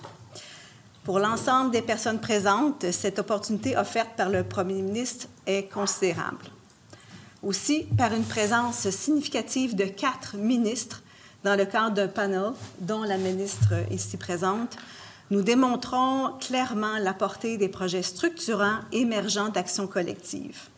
Ce grand rassemblement montérégien a également été possible grâce à l'apport financier des ministres de la région et du premier ministre et de leur appui au niveau des communications et des invitations. Ce sommet est une étape préliminaire axée principalement sur les populations vulnérables, à une conversation plus large qui permettra de prioriser des initiatives structurantes. Tous les acteurs ont mis l'épaule à la roue lors de ces discussions. En ce sens, nous avons voulu explorer ensemble des solutions concrètes permettant de mieux utiliser les ressources déjà disponibles pour remplir davantage d'assiettes vides. C'est plus de 200 représentants issus de divers secteurs de la sécurité alimentaire à travers la Montérégie, de Sorel à Vaudreuil, qui ont répondu présents à notre invitation. Les discussions ont permis de soulever des questions essentielles telles que l'approvisionnement en aliments, l'augmentation continue des coûts alimentaires, la nécessité de mieux mutualiser les ressources disponibles entre les organismes et les partenaires. À l'issue des discussions entre les organismes communautaires, les producteurs agricoles et les institutions publiques, plusieurs priorités ont émergé. Parmi celles-ci, un projet phare a particulièrement retenu notre attention, la création d'un pôle logistique alimentaire territorial, le PLA. Ce pôle aura pour mission de coordonner l'approvisionnement, la transformation et la distribution pour un partage des ressources afin de répondre efficacement aux besoins des différents acteurs du secteur. Ce sommet a non seulement mis en lumière la mobilisation des organismes locaux, mais aussi leur capacité à générer des idées innovantes, à renforcer les partenariats et à unir leurs forces pour relever les défis liés à la sécurité alimentaire. Je suis convaincue que collectivement, nous avons le pouvoir de faire une réelle différence. Ensemble, nous pouvons bâtir un secteur alimentaire plus solidaire et plus juste pour tous. Ce sommet nous a démontré qu'en travaillant ensemble, nous pouvons améliorer la sécurité alimentaire et répondre aux besoins des plus vulnérables. En terminant, j'aimerais vous rappeler, Madame la ministre en a parlé tantôt, que le gouvernement du Québec a adopté un plan de lutte contre la pauvreté et l'exclusion sociale ambitieux pour la période 2024-2029. Ce plan prévoit des investissements totalisant 4,3 milliards de dollars. 750 millions de dollars seront consacrés à 71 actions concrètes menées par 21 ministères et organismes. Parmi ces actions, l'une des priorités vise spécifiquement à améliorer l'accès aux aliments pour mieux répondre aux besoins en matière de sécurité alimentaire. C'est une priorité que nous partageons tous. Pour coordonner nos efforts, un comité interministériel a été mis en place. Des initiatives comme la popote roulante, la cantine pour tous, les banques alimentaires du Québec, le club des petits déjeuners bénéficient d'un soutien constant de notre gouvernement. Ce sont des partenaires essentiels pour garantir que personne ne soit laissé de côté. Merci, Madame la députée. On enchaîne avec la 4e série d'interventions. Madame la députée de Notre-Dame-de-Grâce, vous avez 5 minutes. La parole est à vous. Merci, Monsieur le Président. Alors, évidemment, lorsqu'on parle du filet social, on comprend tous et toutes que le secteur communautaire joue un rôle essentiel en complément au secteur public. Mais présentement, le secteur communautaire ne peut pas jouer son rôle à fond, malgré leurs efforts et toute une bonne volonté, parce qu'ils sont en situation de crise. D'ailleurs, le secteur communautaire fait face à une tempête parfaite, et c'est pas moi qui le dis, c'est le PDG, Claude Pinard, de Centraide Grand Montréal. Et je cite, il dit, « Nous pouvons donc parler de tempête parfaite, et ce, tant pour le secteur communautaire, pour toutes les personnes en situation de vulnérabilité. » Cette tempête parfaite, c'est dû, premièrement, à la demande explosive pour les services du secteur communautaire. Et souvent, ça, c'est pour pallier le manque dans les secteurs publics. Donc, demande explosive. Le communautaire nous disent que depuis 50 ou plus que 50 des organismes communautaires ont relaté une augmentation du nombre de personnes ayant utilisé leurs services par rapport à l'année précédente, et ça, c'était en 2023. Fait que demande explosive pour pallier les services publics, mais de l'autre côté, manque de ressources pour faire leur travail, malgré que le secteur communautaire est hyper efficace. Ils font beaucoup avec très peu, mais là, on est rendu ailleurs. Au niveau de manque de ressources, on parle de manque de financement. On n'a même pas indexé. Il y avait une proposition du programme de soutien aux organismes, ou PSA, qu'on n'a même pas indexé selon l'indice de coût de fonctionnement de communautaire qui aurait été, plutôt que l'indice des prix à la consommation. Ça a été une proposition. Cela aurait coûté au gouvernement 7,8 millions de dollars. C'est le même montant qu'on a donné au LA Kings. Fait que c'est une question de priorité. Fait que manque de financement, parce que je suis désolée, mais le gouvernement a fait des mauvais choix. Il a gaspillé des centaines de millions de dollars, même de milliards de dollars, avec des chèques électoralistes, avec la mauvaise gestion de la SAC-CLIC et un 500 millions de dollars au moins. On verra si c'est encore plus. Un 700 millions de dollars avec Northvolt. Alors, c'est des centaines de millions de dollars, mauvaise gestion, gaspillés, qui font en sorte qu'il y a très peu de marge de manœuvre maintenant pour le secteur communautaire qui souffre, et eux veulent aller appuyer les populations vulnérables. Alors, financement, manque de personnel. On parle maintenant d'un écart salarial entre le communautaire et la moyenne québécoise de 37 à 42 %. Et c'est surtout des femmes qui travaillent dans ce secteur-là. Alors, c'est une injustice totale que ces gens qui sont formés et par la suite se font en concurrence que le secteur public vienne chercher ces personnes bien formées. Il y a un taux de roulement élevé à cause du manque de financement, l'écart salarial. Alors, on ne peut pas faire leur travail. Et finalement, c'est une question de manque de locaux. Encore une fois, le secteur communautaire doit faire compétition, concurrence avec le secteur public, par exemple les centres scolaires. Les écoles, on doit leur reprendre leurs écoles. Mais il faut une planification du côté communautaire. Pourquoi on sait à l'avance, des années à l'avance, que les écoles vont reprendre leurs locaux? Pourquoi on n'a pas un plan pour justement s'assurer que les centres communautaires ont des locaux appropriés, adéquats, si on les respecte?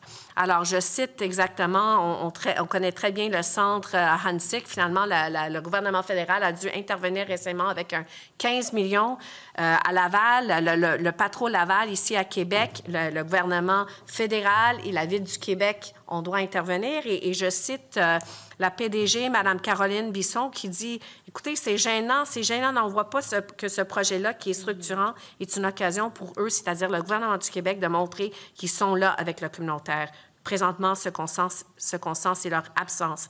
Alors, il y a beaucoup de travail à faire pour donner suite au PAGAC, à aller dans le concret, puis aller vraiment financer et donner les ressources appropriées, adéquats au secteur communautaire pour faire leur travail, pour pallier le secteur public. Dans le PAGAC, on sait qu'il manque de concret. On sait que le PAGAC, le plan d'action gouvernemental 2022-27, ça a été dénoncé par son manque de soutien aux 3000 organismes communautaires autonomes du domaine de la santé et services sociaux qui devraient offrir des services complémentaires. Et je pourrais en citer plus. Fait qu'il faut traduire cette bonne volonté que j'entends de la ministre toujours, mais dans des gestes concrets avec l'appui de son gouvernement pour appuyer le secteur communautaire pour faire leur travail au Québec. Merci, Madame la députée. Madame la ministre, la parole est à vous. 5 minutes. Merci beaucoup, Monsieur le Président. Alors, parlons d'action communautaire et des bénévoles. On sait que les organismes communautaires font partie du filet social des Québécois. Ils sont la raison d'être pour laquelle le gouvernement du Québec, le gouvernement de la coalition Avenir Québec se dédie et crée du financement, a créé un programme spécifique pour les organismes communautaires. Ça faisait 15 ans, Monsieur le Président, que les organismes communautaires attendaient un plan d'action. 15 ans qu'ils attendaient ce plan d'action. On l'a mis en place, ce plan d'action, avec une consultation auprès du milieu en 2022. C'est 1,1 milliard de dollars, Monsieur le Président, 888 millions dédiés au rehaussement du financement à la mission des organismes. Première fois, Monsieur le Président, qu'un gouvernement confirme l'importance de la mission des organismes communautaires. Et il y a 200 millions de mesures, Monsieur le Président, qui permettent, par exemple, aux employés d'avoir accès aux assurances collectives, au régime de retraite, etc., des mesures de rétention d'emploi, des mesures qui permettent d'améliorer la gouvernance à certains égards. Le plan d'action gouvernementale en action communautaire, qui est un plan gouvernemental, je le répète, je ne suis pas toute seule à travailler là-dessus. J'ai 23 ministères et organisations gouvernementales qui ont des liens avec le milieu communautaire et je travaille avec tous ces gens-là. On travaille sur la reddition de comptes, par exemple.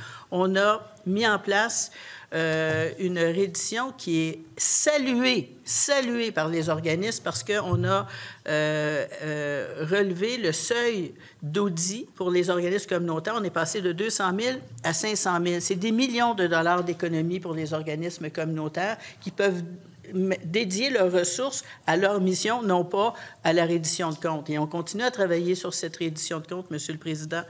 Le plan d'action gouvernementale en action communautaire, le PAGAC, nous a permis aussi, Monsieur le Président, de mettre en place un nouveau programme de financement à la mission pour des organismes qui étaient orphelins, qui ne pouvaient pas trouver de ministères porteurs ou d'organismes à qui se rattacher pour avoir du financement à la mission.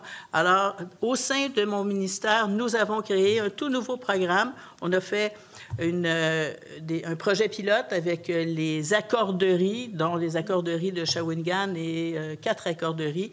Et là, tout récemment, 10 nouveaux organismes, Monsieur le Président, sont financés à la mission pour les 3 prochaines années, Monsieur le Président, parce qu'on y croit à ça. C'est important d'avoir un soutien financier pour les organismes communautaires. Et dans le présent budget, il y a 50 millions de dollars pour les organismes qui sont liés à la santé et aux services sociaux, Monsieur le Président. C'est pas de l'argent de Monopoly, c'est de véritable argent qui est dédié aux organismes communautaires, Monsieur le Président. Et concernant l'action bénévole, Monsieur le Président, ils sont les bénévoles extrêmement importants. Ce sont des acteurs clés au sein des organismes. Et on soutient l'action bénévole. C'est la force vive du Québec. Ce sont des centaines de milliers de Québécois qui donnent des heures, du temps, de leur expertise et, comme je l'ai dit tantôt, de leur amour pour soit des jeunes ou des aînés ou des familles, l'aide aux devoirs, etc. Et je vous rappelle que le gouvernement du Québec organise depuis plusieurs années le prix Bénévole Québec pour souligner le travail exceptionnel de bénévoles. 40 personnes chaque année sont nommées pour leur effort extraordinaire auprès de la population. Et vous serez tous, mesdames et messieurs les députés, invités à cette soirée importante où les nominés seront tous invités aux parlementaires, comme à chaque année. Alors, je vous invite à y venir et il y aura peut-être quelqu'un de votre circonscription qui sera nommé. Ce sera l'occasion de venir les rencontrer et de prendre une photo avec eux. Ils apprécient énormément la présence de leurs députés. Merci, Monsieur le Président. Merci à vous, Madame la ministre. Alors, on débute la 5e série d'interventions. Et Madame la députée de Terrebonne, vous êtes dans les premières depuis la semaine passée. Alors là, c'est votre interpellation. Je vous souhaite une bonne première intervention. La parole est à vous, 5 minutes. Merci, Monsieur le Président. Merci, chers collègues, Madame la ministre, collègues des oppositions. Très heureuse d'être ici pour parler d'un sujet évidemment crucial, parce qu'on le sait, c'est sans équivoque, le filet social s'effrite au Québec. Madame la ministre disait que c'est la première fois qu'on reconnaissait vraiment l'action communautaire, mais c'est faux parce qu'en 2001, sous le Parti québécois, le gouvernement a adopté la politique de reconnaissance. Oui. Excuse, je dois déjà intervenir. Déjà. Vous avez employé un terme non parlementaire. Je vais vous demander de retirer le terme faux. Je suis désolée, je retire. Parfait, merci. Vous pouvez continuer. Merci. En fait, en 2000, j'apporte une information supplémentaire. En 2001, sous le Parti québécois, le gouvernement a adopté la politique de reconnaissance de l'action communautaire. Puis en 2002, juste après ça, la loi qui vise à lutter contre la pauvreté et l'exclusion sociale. Le Québec s'est doté aussi de nombreux plans ciblés, d'action ciblée pour améliorer la qualité de vie de nos concitoyennes, de nos concitoyens, entre autres en santé mentale, en violence conjugale, jeunesse, famille, enfance, personnes LGBTQ+, et ça continue. Donc, tous les outils sont là, Monsieur le Président, mais la CAQ ne met tout simplement pas les moyens pour y arriver. Il décide de mettre de l'argent ailleurs. Mes collègues en ont très bien parlé tout à l'heure. Aujourd'hui, on constate une hausse de l'itinérance de 44 % en 5 ans pour atteindre plus de 10 000 Québécoises, Québécois qui sont sans logis actuellement. 44 % de 2018 à 2022, donc tout ça pendant le premier mandat de la CAQ, Monsieur le Président. Et selon l'aveu que j'ai obtenu du ministre responsable des services sociaux lui-même la semaine dernière, ce nombre-là va vraisemblablement augmenter lors du prochain dénombrement, le 15 avril prochain. On doit donc s'attendre à un nouveau recul sous le deuxième mandat de la CAQ. Mais comment ça se fait que la situation empire, Monsieur le Président, alors que la CAQ jure faire tout ce qui est en son pouvoir, déployer tous les efforts pour renverser la situation? Comme dans tout le reste, actuellement, la CAQ veut qu'on la juge sur ses intentions et non pas sur ses résultats, Monsieur le Président. Pendant ce temps-là, c'est des milliers de personnes qui, soir après soir, n'ont nulle part où dormir. Ce sont 2,6 millions de demandes d'aide alimentaire qui sont faites chaque mois, une hausse de 14 % en 1 an. Au Québec, notre contrat social, c'est que le travail est supposé nous protéger de la pauvreté. Quand on constate qu'il y a de plus en plus d'étudiants, de plus en plus de travailleurs qui ont besoin des banques alimentaires sur une base quotidienne, c'est qu'on est en train de rompre ce contrat social-là, qui est au fondement même de notre société. Autre sujet, Madame la ministre en parlait tout à l'heure, en 2023-2024, ce sont presque 8 000 femmes victimes de violences conjugales qui n'ont pas pu obtenir de place en maison d'hébergement. Ça, c'est sans parler du système de santé, on en a parlé tout à l'heure, dans lequel le gouvernement a sabré 1,5 milliard de dollars. Et de nombreux organismes communautaires ont souffert directement de ces coupures-là parce que leur financement soit n'est tout simplement jamais arrivé ou a énormément tardé à arriver. On nous en a parlé beaucoup sur le terrain dans Terrebonne. De nombreux organismes ont parlé de ça. Les organismes communautaires, ce sont les toutes dernières mailles de notre filet social. Pour plusieurs d'entre eux, en ce moment, ils jouent même le rôle de première ligne en santé. On ne peut pas se permettre qu'ils échappent qui que ce soit. Donc, ces organismes qui s'occupent des plus vulnérables sont aujourd'hui eux-mêmes vulnérables, Monsieur le Président. Dans le dernier budget, c'est seulement 22,9 millions qui sont prévus pour l'action communautaire. Et ça inclut un montant qui avait déjà été annoncé dans le plan en matière d'action communautaire. C'est donc seulement 10 millions de plus pour les organismes communautaires autonomes du domaine de la santé et des services sociaux, soit l'équivalent d'à peine 3 000 $ par organisme, Monsieur le Président. J'aimerais rappeler d'ailleurs que la plupart de ces organismes-là reçoivent un financement à la mission qui est nettement insuffisant, qui couvre à peine leur budget de fonctionnement et doivent donc appliquer pour du financement par projet. Mais pensez-vous vraiment que ces organismes-là ont les moyens, Monsieur le Président, de multiplier la paperasse, la bureaucratie et la reddition de comptes? Parce que vous savez, en ce moment, puis on me le dit, là, le seul projet qui existe pour ces organismes-là, c'est de remplir leur mission principale, aider les populations vulnérables. On le sait aussi, les organismes communautaires sont aux prises avec de graves problèmes de recrutement, ma collègue en parlait tout à l'heure, et de graves problèmes de rétention de main-d'œuvre. On me l'a dit, encore une fois, à de nombreuses reprises. Ils ne peuvent pas payer leur personnel dignement, alors qu'ils sont là pour aider les personnes vulnérables à retrouver leur dignité. Justement, ça n'a aucun sens. J'aimerais terminer en revenant sur le plan pour la lutte contre la pauvreté et l'exclusion sociale. Selon tous les acteurs du milieu, il ne comporte aucune mesure structurante pour réduire le nombre de personnes en situation de pauvreté. Alors qu'on traverse une crise du coût de la vie et de l'itinérance sans précédent, ce plan-là, la modification de la loi sur l'assistance sociale et le budget laissent tout le monde insatisfait. Aucune hausse de prestations n'est accordée dans ce budget. Ce sont donc des milliers de prestataires qui vont rester sur leur faim, Monsieur le Président, tant au propre qu'au figuré. Donc voilà, je vous remercie pour votre écoute. Merci, Madame la députée de Terrebonne. On enchaîne avec Madame la ministre. La parole est à vous pour 5 minutes. Merci beaucoup, Monsieur le Président. Je vais me permettre de parler de logement et de transport collectif, Monsieur le Président, parce que ce sont des éléments importants lorsqu'on parle du filet social. Évidemment, l'accès au logement, l'accès au transport collectif, ça fait partie des données importantes pour lutter contre la pauvreté et la précarité, évidemment, Monsieur le Président.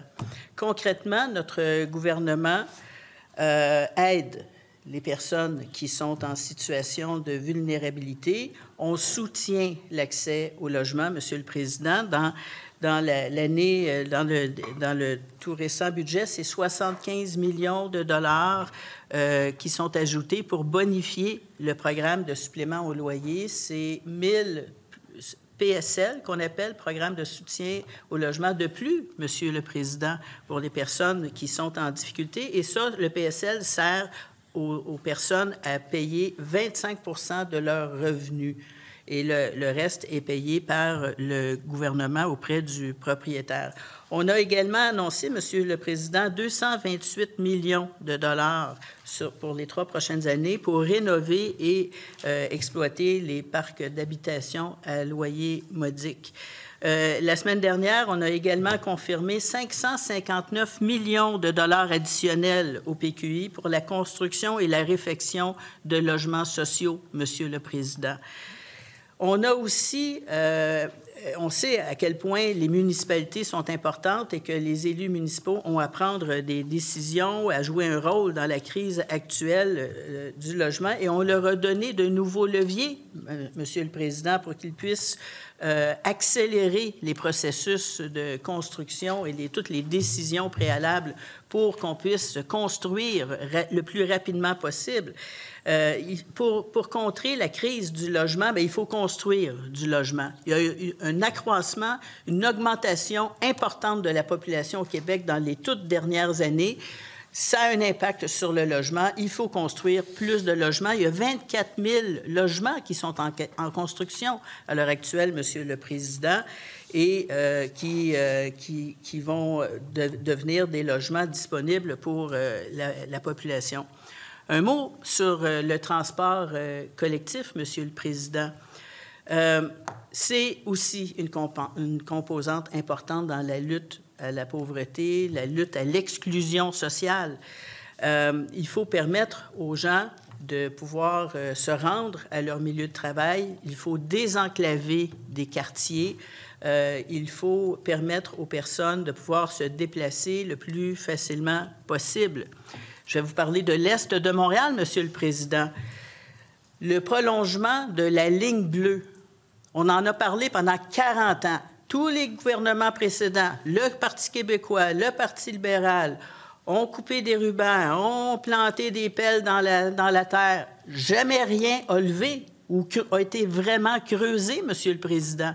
C'est nous, Monsieur le Président, qui avons mis vraiment en place tous les travaux nécessaires pour le prolongement de la ligne bleue. On a même amélioré le trajet du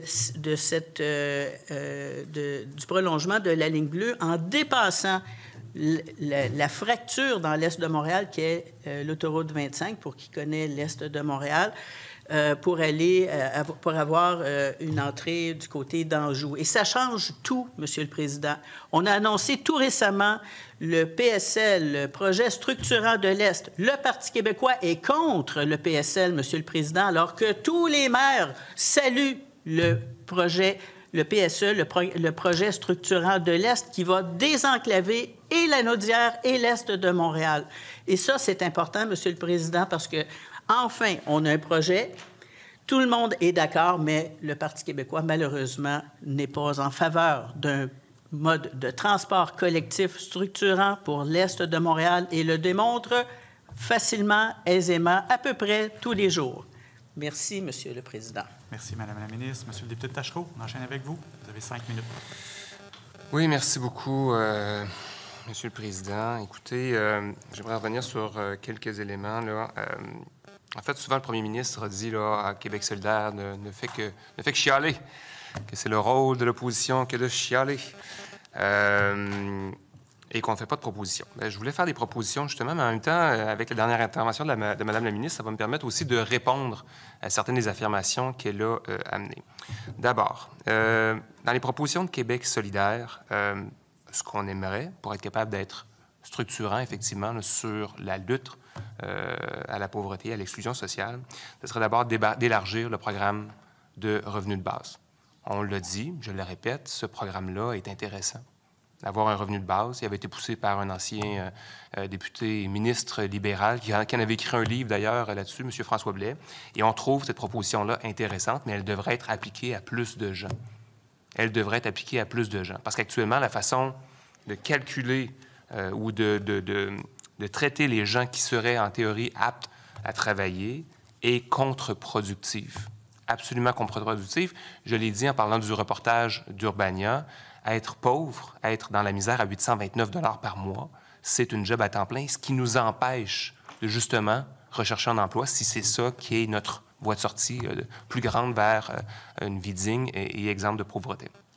Premier élément. Deuxième élément, aussi le salaire minimum.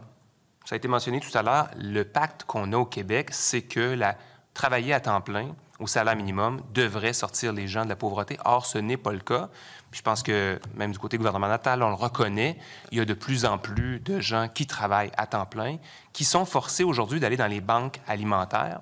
Pourquoi? Parce que le salaire minimum n'est pas adéquat, n'est pas suffisant.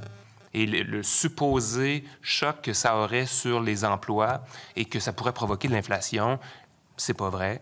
Ça a été démontré par des expériences menées ailleurs dans le monde et même au Canada. Le logement. Le logement, c'est un enjeu évidemment important. C'est le premier poste budgétaire des ménages québécois. Premier poste. Oui, évidemment, il faut s'attaquer à cet enjeu-là. C'est un enjeu très important. Malheureusement, actuellement, la ministre de l'Habitation ne livre pas. Il n'y a pas de logements sociaux disons, pas abordables, de logements sociaux qui sont livrés de façon adéquate pour répondre à la demande. Le programme de supplément au loyer, le PSL, comme l'a mentionné Mme la ministre, ça ne fonctionne pas non plus. La ministre de l'Habitation elle-même dit que ce programme-là ne fonctionne pas et n'est pas dépensé au complet. Donc, on a beau mettre des chiffres puis mettre de l'argent dans ce programme-là, s'il n'est pas utilisé, à quoi ça sert puis comment ça aide véritablement le monde. Puis pas plus tard qu'aujourd'hui, il y avait un article sur le programme Réno-Région qui est abandonné, un programme qui permet d'aider les gens à maintenir leur logement en région de façon adéquate. Alors, bien là, ce qui se passe avec l'abandon de ce projet-là, encore une fois, une économie de bout de chandelle, ce programme-là va faire en sorte que des gens vont devoir quitter leur logement parce qu'il ne sera plus adéquat pour qu'ils puissent y vivre. Réno-Région, vous regarderez ça, Mme la ministre. Deuxième poste budgétaire des ménages québécois, c'est le transport. Et c'est un poste incompressible. Si on veut que les gens se déplacent, ils ont besoin d'avoir accès à du transport collectif. C'est la seule façon d'être capable de réduire ce poste budgétaire-là. Avoir une voiture, ça coûte au moins 10 000 $ par année, selon le CA Québec. Or, qu'est-ce qui s'est passé? Mme la ministre parle du projet structurant de l'Est, un projet qui est encore, pour une fois, dans les nuages. Ça n'existe pas encore, ce projet-là. Là. La CAQ, depuis le début de son arrivée en 2018, n'a fait que ralentir les projets de transport collectif. Elle ne pourra pas m'ostiner là-dessus. Là. Je veux dire, tous les projets de transport collectif qui étaient sur la table ont été ralentis. Il n'y a rien qui a été fait. Elle parle de coupure de ruban, mais c'est un peu ce que son gouvernement a fait. Puis pas plus tard que la semaine dernière, on apprenait que, même pour les banlieues de Québec, on abandonnait le projet de voies réservées qui aurait permis à des gens qui sont dans les banlieues de Québec, qui vivent une certaine pauvreté aussi, qui fréquentent peut-être les banques alimentaires et qui n'auront pas ces options-là pour se déplacer, pour aller travailler ou pour aller à l'école. Finalement, mais je terminerai que par dernière proposition de Québec solidaire, c'est d'améliorer le financement du communautaire. Je reviens là-dessus, je ne redirai pas mes chiffres, mais si c'est pour être la première ligne, il faudrait s'assurer que le gouvernement du Québec finance adéquatement, donne les moyens adéquats aux organismes communautaires qui sont devenus la première ligne, malheureusement, du Québec par des engagements successifs des différents gouvernements des dernières années. Mais si c'est ça, la première ligne au Québec, bien qu'on les finance adéquatement. Donc, quelques propositions, revenus de base, augmenter le salaire minimum, pousser sur l'accélérateur pour livrer du logement social, puis décloisonner, faire fonctionner le programme de supplément loyer, pousser sur l'accélérateur pour des projets de transport collectif, baisser les tarifs, évidemment aussi, puis un financement adéquat du communautaire. Merci. Merci, M. le député Tachereau. Madame la ministre, 5 minutes. Merci beaucoup, M. le Président. Je parlerai des alliances pour la solidarité parce que c'est quelque chose, c'est une instance qui est importante dans chacune des régions du Québec. On se rappelle qu'en 2014, le Parti libéral avait laisser aller les CRÉ, les conférences régionales des élus, qui étaient une concertation régionale. La nature a horreur du vide et on s'est créé les Alliances pour la solidarité. Ça fait partie du plan de lutte à la pauvreté. C'est un élément fort dans cette lutte à la pauvreté parce qu'on mise beaucoup sur la concertation du milieu pour identifier les priorités régionales, ce qui se passe dans le secteur, et sur la mobilisation des communautés aussi. Donc, pour les alliances de la solidarité dans le présent plan de lutte, c'est 145 millions de dollars qui est attribué à ces alliances qui, par appel de projet auprès des organismes, mettent en place des projets qui sont des innovations, souvent des projets structurants qui vont venir aider à solutionner certains enjeux. Donc, on met en place des projets concrets qui viennent consolider le tissu social dans chacune des régions parce que vous savez à quel point, Monsieur le Président, les régions sont très importantes pour notre gouvernement et on travaille, on consacre beaucoup d'énergie dans les régions pour faire en sorte que ce tissu social qui vient créer cette magnifique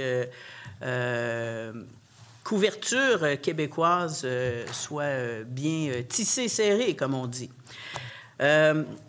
Donc, les alliances, c'est une approche qui se veut novatrice dans cette lutte à la pauvreté.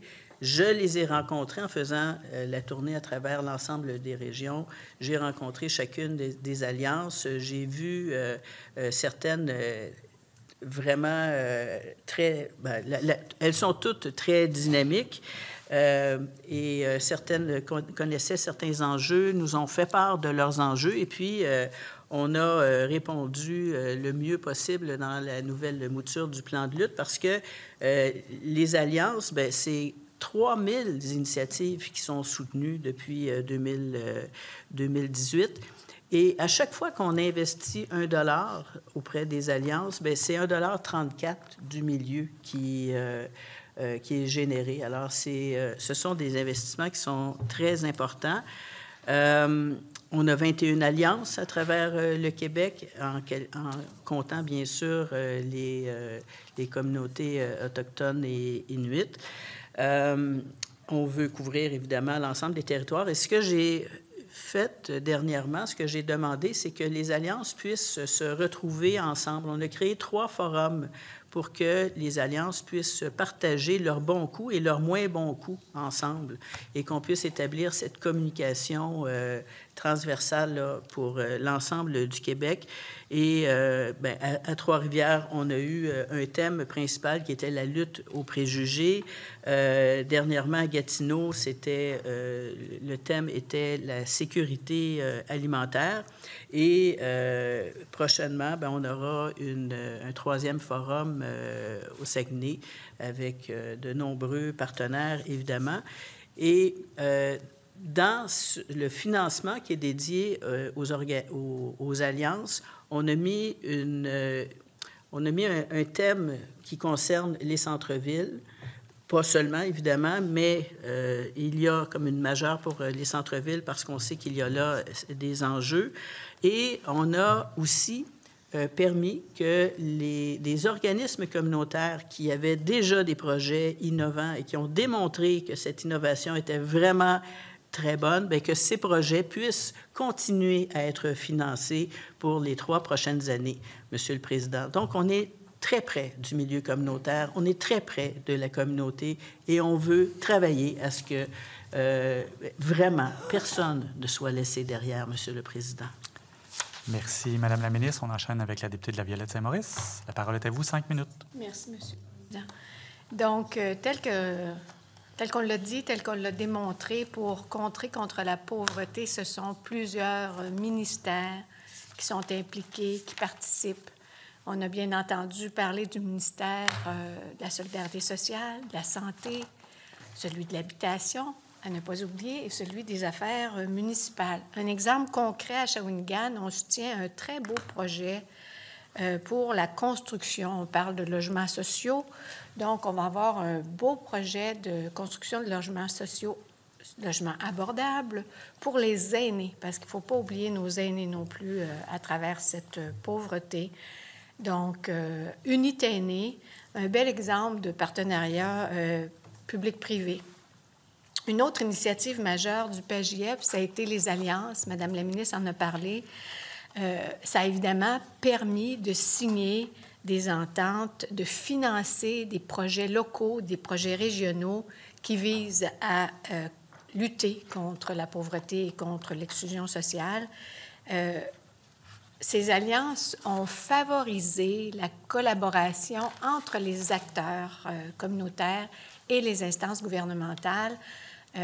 En Mauricie, dernièrement, il y a quelques semaines, ils ont tenu une rencontre où il y avait une 50aine d'organismes qui étaient présents. J'ai eu l'occasion d'aller m'asseoir avec eux pour écouter leur évaluation et leurs besoins. Donc, on est à l'écoute. Et dans le cadre de l'initiative Alliance pour la solidarité du PAGIEP, le consortium en développement social de la Mauricie avait été désigné comme un organisme mandataire pour gérer les fonds. Et initialement, il y avait eu près de 6 millions de dollars uniquement pour la Mauricie. Et parce qu'il y a eu le délai, l'année de transition avant la rédaction et la mise sur pied du second plan gouvernemental, ils avaient bénéficié d'un budget additionnel de près d'1 million de dollars. Donc, c'est pour montrer à quel point on est à l'écoute, mais aussi à quel point les besoins sont grands. Ces fonds ont permis de prolonger des initiatives existantes, d'ajouter une nouvelle initiative régionale aussi. On parle ici d'infologie. Donc, et c'est très, très en demande. Et je les remercie, je les félicite. Je félicite et je remercie tous les travailleurs de ces organismes-là qui sont essentiels. Et infologie, dans cette crise du logement, est essentielle pour les locataires de la Mauricie, pour les soutenir et pour leur donner l'information nécessaire face aux propriétaires, souvent. Donc, dans La Violette Saint-Maurice, le programme de financement pour l'inclusion et la participation sociale a permis que des dizaines de conventions là, avec des organismes soient reconduits. Dans mon comté, je l'ai dit, les besoins sont immenses. Je peux nommer quelques organismes, la Corporation de développement communautaire du Haut-Saint-Maurice, je vous salue, le Carrefour Emploi du Haut-Saint-Maurice, le Comité pour la défense des droits sociaux de la TUC, le Service d'aide aux consommateurs de Shawinigan, le Centre jeunesse emploi de Shawinigan, la QDR, Roditsa qui est le regroupement d'organismes qui chapeautent les organismes qui travaillent pour les personnes en DITSA, donc, etc. Merci à toutes ces merveilleuses personnes. Il me fait toujours plaisir de vous rencontrer, de vous visiter. En 2023, faut-il le rappeler, le ministère de l'Emploi et de la Solidarité sociale, donc je rajoute un ministère, a versé plus d'1,4 milliard de dollars en prestations pour soutenir les personnes en situation de pauvreté et d'exclusion sociale, sans parler des millions de dollars. Ça a l'air de rien, mais tous les députés donnent, et la somme des dons que nous faisons aux organismes communautaires via nos budgets discrétionnaires cumule quand même quelques millions de dollars, donc, qui viennent du gouvernement et du ministère de la Solidarité sociale. En 2024, on a donc lancé le nouveau plan quinquennal. On en a parlé, on a parlé des actions intégrées, on a parlé des commentaires des organismes. Donc, est-ce que les efforts qui sont déployés sont suffisants? Est-ce que c'est... La réponse, c'est non. Vous le savez, je l'ai dit d'entrée de jeu, nous le savons. Par contre, en 2024, le gouvernement Merci, Madame la députée de la Violette Saint-Maurice. Malheureusement, c'est tout le temps que nous avons. Madame la députée de Notre-Dame-de-Grâce, pour la dernière série d'interventions, vous avez 3 minutes. Oui, merci. Alors, le gouvernement répète les mots « mobiliser »,« accompagner »,« participer », mais dans les faits, les fameuses alliances pour la solidarité sont sous-financées. Les organismes communautaires sont laissés à eux-mêmes. On parle de demandes explosives, on parle de tempêtes parfaites, on parle de pénurie de financement, de personnel et de locaux pour bien faire leur travail, souvent pour pallier les manquements dans les services publics. Et les personnes en situation de pauvreté ne voient aucun changement dans leur quotidien.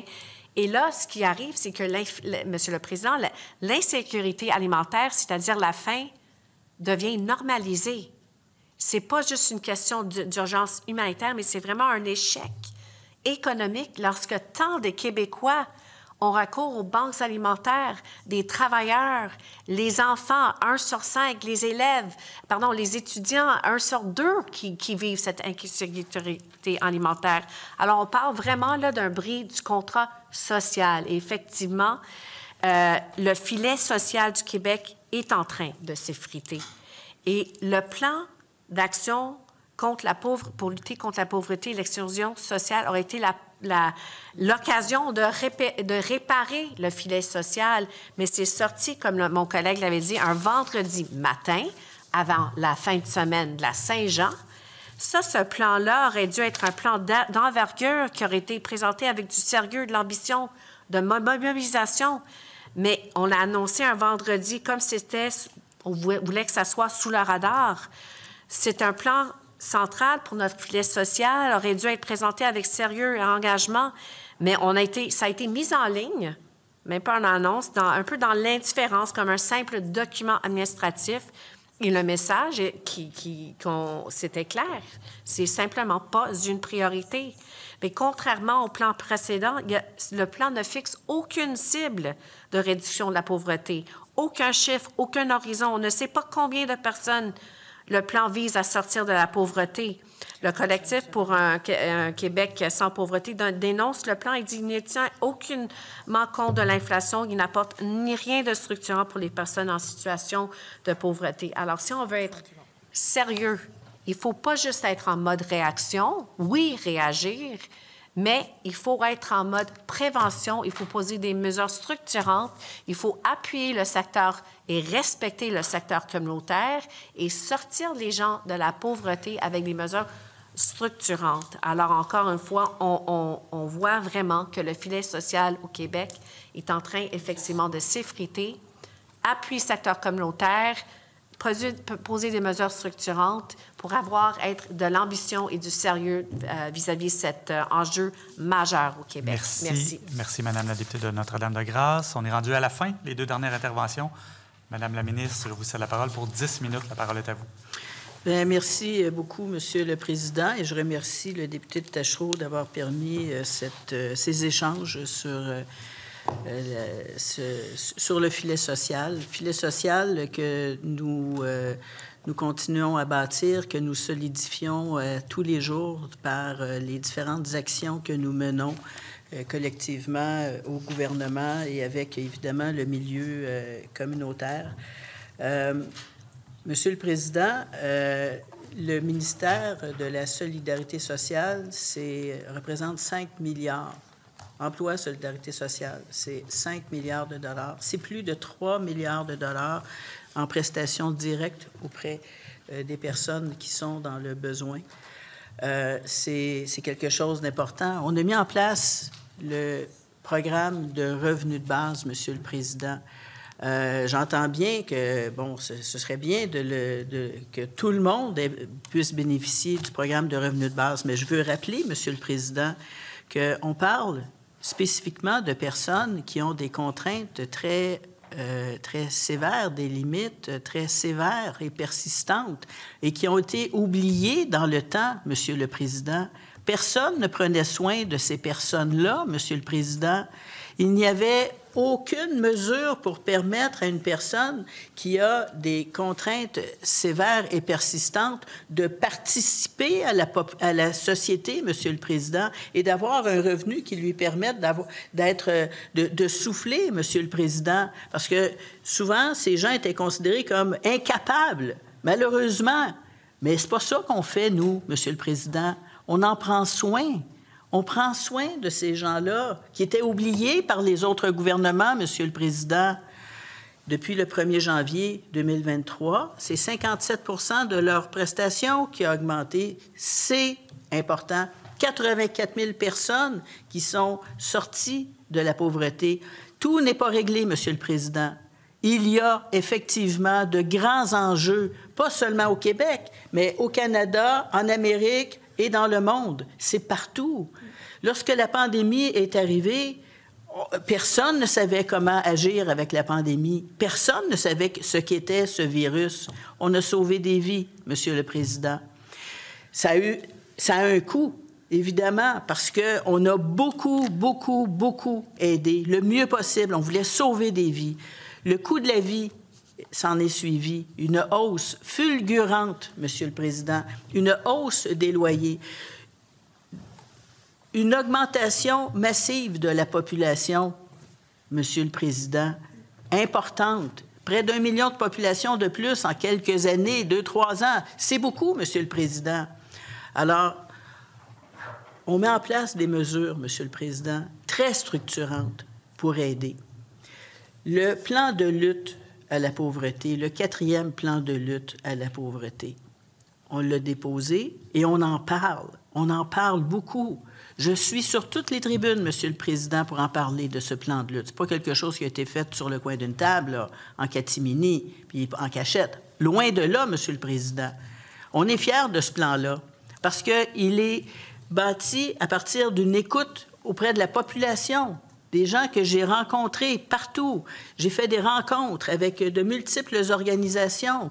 J'ai consulté tous mes collègues, Monsieur le Président, pour être sûr d'avoir un plan à la hauteur et que tous y contribuent à ce plan de lutte à la pauvreté. Et c'est pour ça qu'on a inséré l'axe de sécurité alimentaire, parce que c'est un enjeu aujourd'hui. C'est pas normal qu'on manque de nourriture au Québec. C'est pas normal. Alors, il faut s'assurer que tout le monde puisse manger. Et c'est ça qu'on fait en travaillant avec le milieu, Monsieur le Président. Au cœur de ce plan de lutte, il y a la modernisation du régime d'assistance sociale, qui est salué, Monsieur le Président. Oui, il y a des gens qui aimeraient qu'on ait augmenté les revenus de tout le monde, oui. Mais la décision qui a été prise, et ça, c'est suite à toutes les consultations que j'ai faites. C'est pas comme ça, là. Toutes les consultations, ce qu'il faut, c'est pas nécessairement d'augmenter ce revenu-là, c'est de permettre aux gens de travailler, permettre aux gens d'aller chercher des revenus supplémentaires, d'avoir des revenus de travail, ce qui n'était pas si facile que ça. C'est pour ça qu'on a amélioré Objectif Emploi, parce que c'est un bon programme. Ça avait été pensé par le Parti libéral. Je donne cette fleur au Parti libéral, c'est un bon programme, mais qu'il faut améliorer. Il faut permettre à plus de gens d'y avoir accès, parce que plutôt que d'avoir seulement la prestation de base à l'aide de dernier recours, bien, ça permet d'aller chercher 475 $ par semaine en travail. Et ce qu'il faut, Monsieur le Président, c'est accompagner les gens.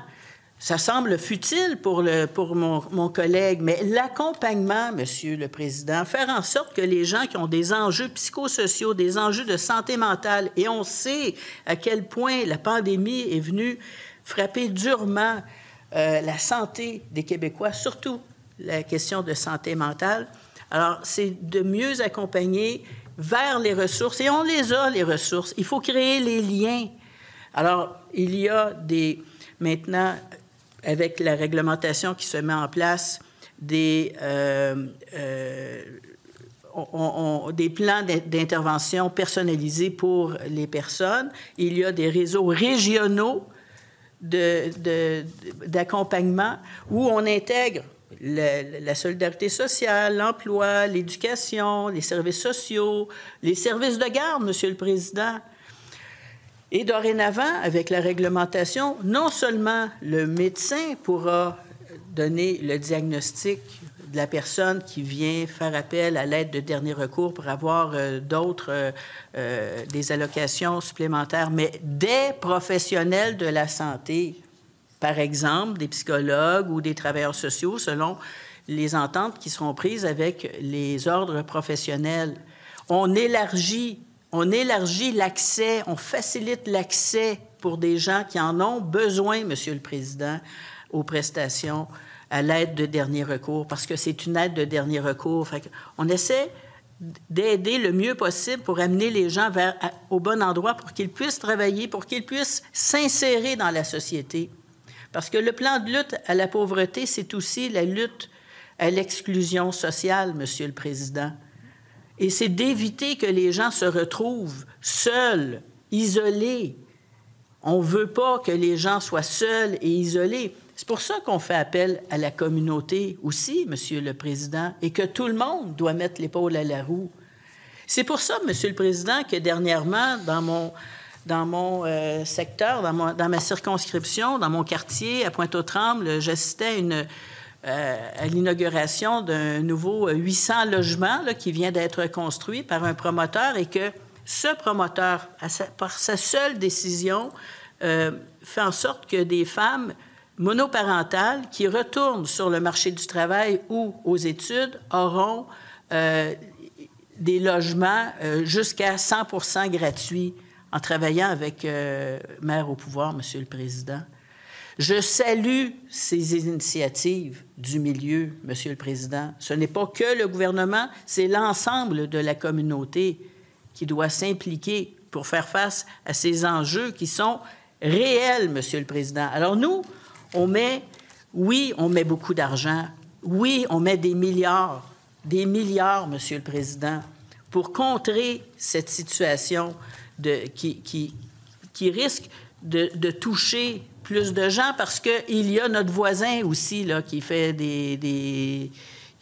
qui prend de drôles de décisions. Et oui, ça peut avoir un impact. Et oui, nous sommes aux aguets, Monsieur le Président, parce que le plan de lutte, il est aussi je cherche le terme, là.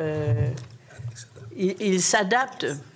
Monsieur le Président, un des points, je pense, extrêmement important de ce plan de lutte, c'est qu'il il s'adapte, en tout cas. Je n'ai pas le terme exact en tête, là, mais il s'adapte à la situation, Monsieur le Président. Nous nous adaptons. Nous travaillons en prévention, parce que c'est essentiel de travailler en prévention. C'est pour ça qu'on veut appuyer les personnes qui font appel à l'aide de dernier recours et qui n'ont pas de secondaire 5. On veut les appuyer financièrement pour qu'ils aillent chercher leur secondaire 5. C'est par la formation et l'éducation qu'on aide les gens, Monsieur le Président.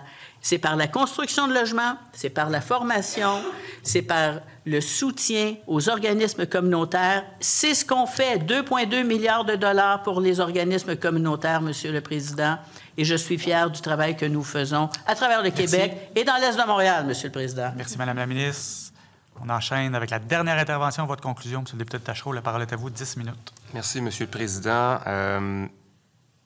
J'aimerais d'abord remercier la députée de La Violette-Saint-Maurice pour sa lucidité, parce que malgré tout ce que dit la ministre sur les investissements financiers là, qui sont supposés avoir un effet structurant, qu'on ne voit malheureusement pas sur le terrain, mais la députée de La Violette-Saint-Maurice dit « manque d'argent ». Je suis d'accord avec elle, il manque d'argent pour aider les gens à sortir de la pauvreté. Puis il manque d'argent dans les poches des gens aussi qui en ont vraiment besoin, parce que des baisses d'impôts, c'est pas vrai que ça donne de l'argent dans les poches de ceux qui sont dans la pauvreté, ça donne de l'argent dans les poches de ceux qui travaillent déjà en quantité suffisante pour être capable justement de payer de l'impôt. C'est la première des règles, tout le monde sait ça.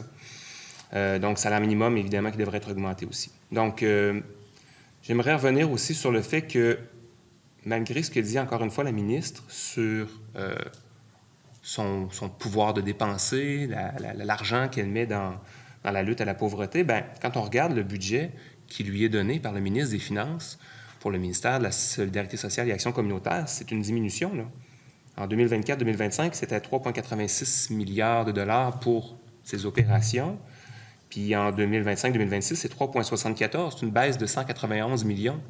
Il n'y a pas d'argent neuf là-dedans. Là. C'est une baisse de budget pour la partie ministère qu'elle occupe, dont elle s'occupe. Ça, évidemment, c'est lié à l'austérité qu'on observe. On refuse de prononcer le mot au gouvernement, mais c'est pas d'autre chose que ça. On a déjà vécu le film par le passé, on connaît les mécanismes, on sait lire un budget, on sait bien que c'est comme ça que ça se passe.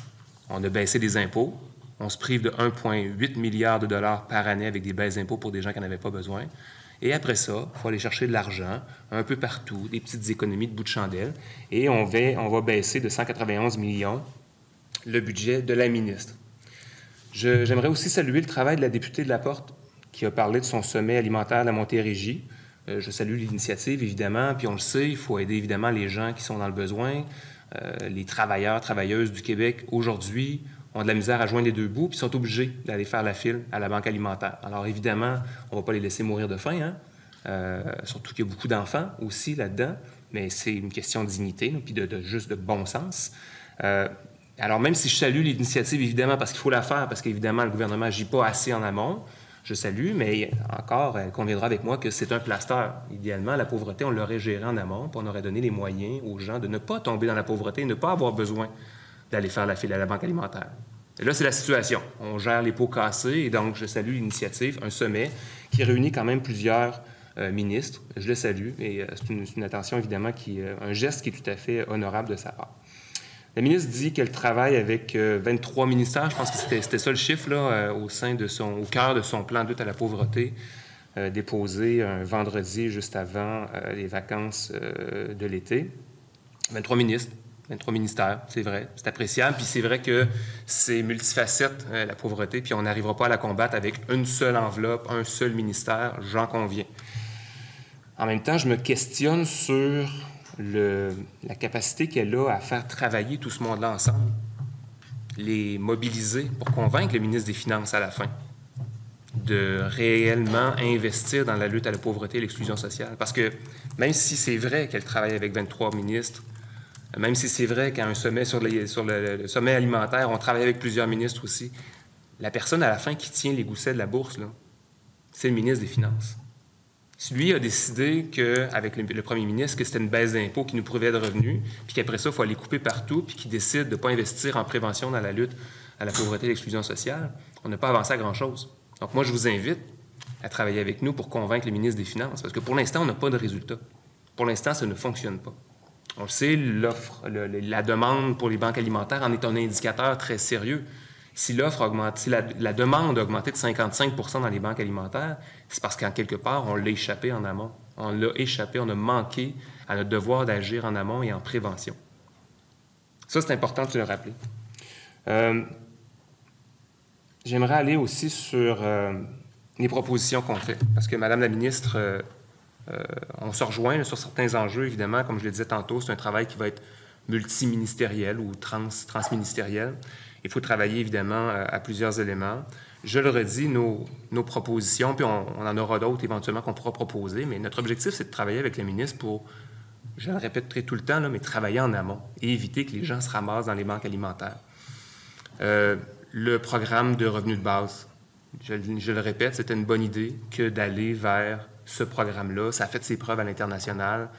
On a besoin d'offrir aux gens la possibilité de souffler un peu, si même on veut leur permettre de regagner le marché du travail. Que pour l'instant, le revenu de base, c'est pour les personnes qui sont en situation de contrainte sévère à l'emploi. Donc, on peut au moins saluer le fait que ces personnes-là vont pouvoir vivre dignement, à l'abri de la pauvreté. À tout le moins, ils vont être capables de couvrir leurs besoins essentiels. Mais les personnes qui sont sans contrainte à l'emploi, pourquoi ne pas leur donner ce répit-là qui leur permettrait de, justement, peut-être chercher un emploi? Je vous l'ai dit tantôt, écoutez le reportage, c'était très bon, à Urbania, où on comprend qu'être pauvre, c'est une job à temps plein, déjà en partant. C'est une job à temps plein. Alors, comment faire pour être capable d'essayer de trouver un emploi quand on est exténué, fatigué, isolé, sans aucun réseau social, quand notre vie ne se résume qu'à essayer de survivre alors qu'on est fatigué puis qu'on s'alimente mal? Faire une épicerie au Dollarama, je pense pas que ça rencontre les exigences du guide ou les propositions du guide alimentaire canadien. Là. Je pense pas que c'est là qu'on va avoir qu'on va se bâtir la meilleure santé non plus. Créer des logements hors marché. Notre objectif, nous, puis c'est ce qu'on vous propose, c'est d'avoir un pourcentage, une cible assez élevée pour offrir du logement hors marché à une population qui en a besoin. Du logement social. Le logement abordable, là, dans les premières années, là, si vous comprenez bien comment ça fonctionne, le logement abordable, c'est pas abordable dans les premières années. C'est fixé selon un pourcentage du revenu médian, pas du revenu, mais du loyer médian dans une région donnée, dans un territoire donné. Et évidemment, il va échapper à la spéculation, ce qui fait que dans 20 ans, il va peut-être être moins cher que ce qu'on trouve autour. Mais à court terme, c'est pas une solution. Ce qu'on a besoin, c'est du logement social où effectivement, les gens vont payer 25 % de leurs revenus. Et en ce sens-là, le programme de supplément loyer peut être une aide, mais ne garantit pas, n'a pas d'effet sur le marché autour non plus, parce que c'est de l'argent qui va directement au propriétaire. Le marché, le logement social, si on en crée suffisamment, ça a un effet de stabilisation des prix. Alors, si le gouvernement ne veut pas mettre en place des mesures de contrôle des loyers pour éviter qu'on ait des augmentations, puis on sait qu'il y en a des importantes au Québec, année après année, bien, il faut avoir des mécanismes pour ralentir la croissance, la spéculation sur le marché, puis en ayant suffisamment de logements sociaux sur le marché, bien, ça peut avoir cet effet-là. Aussi, le salaire minimum, c'est la base. On est à 16,10 à partir du 1er mai prochain. On pense que ça devrait être largement au-dessus. Le salaire minimum devrait être fixé de manière telle qu'il permet aux gens de sortir de la pauvreté. Travailler à développer du transport collectif, je ne vous cacherai pas, c'est un autre des dossiers qui me tient beaucoup à cœur, vous le savez. Le bilan n'est pas très fort du côté de la CAQ depuis 7 ans. Il faut peser sur l'accélérateur de ce côté-là. Et puis un financement adéquat du communautaire, on ne le répétera jamais assez, là. Les besoins estimés par la table des regroupements d'organismes communautaires du Québec disaient que ça prend 2,6 milliards d'investissements supplémentaires dans le communautaire pour être capable de faire le vrai travail de première ligne. Avec les montants qu'on a octroyés dans le budget, on n'atteint vraiment pas les besoins qui sont identifiés. Moi, je vous invite à rencontrer ces gens-là puis à vérifier leurs calculs. Peut-être que vous ne serez pas d'accord, peut-être que vous allez dire que c'est un peu à la baisse, mais l'écart entre ce qui est estimé et ce qui est donné est tellement grand que je ne peux pas croire que le gouvernement a vraiment utilisé les bonnes méthodes de calcul. Puis quand on parle de santé mentale, oui, investir dans la santé mentale, c'est important. Mais ça veut dire en même temps aussi ne pas fermer des organismes comme le 388 à Québec en même temps.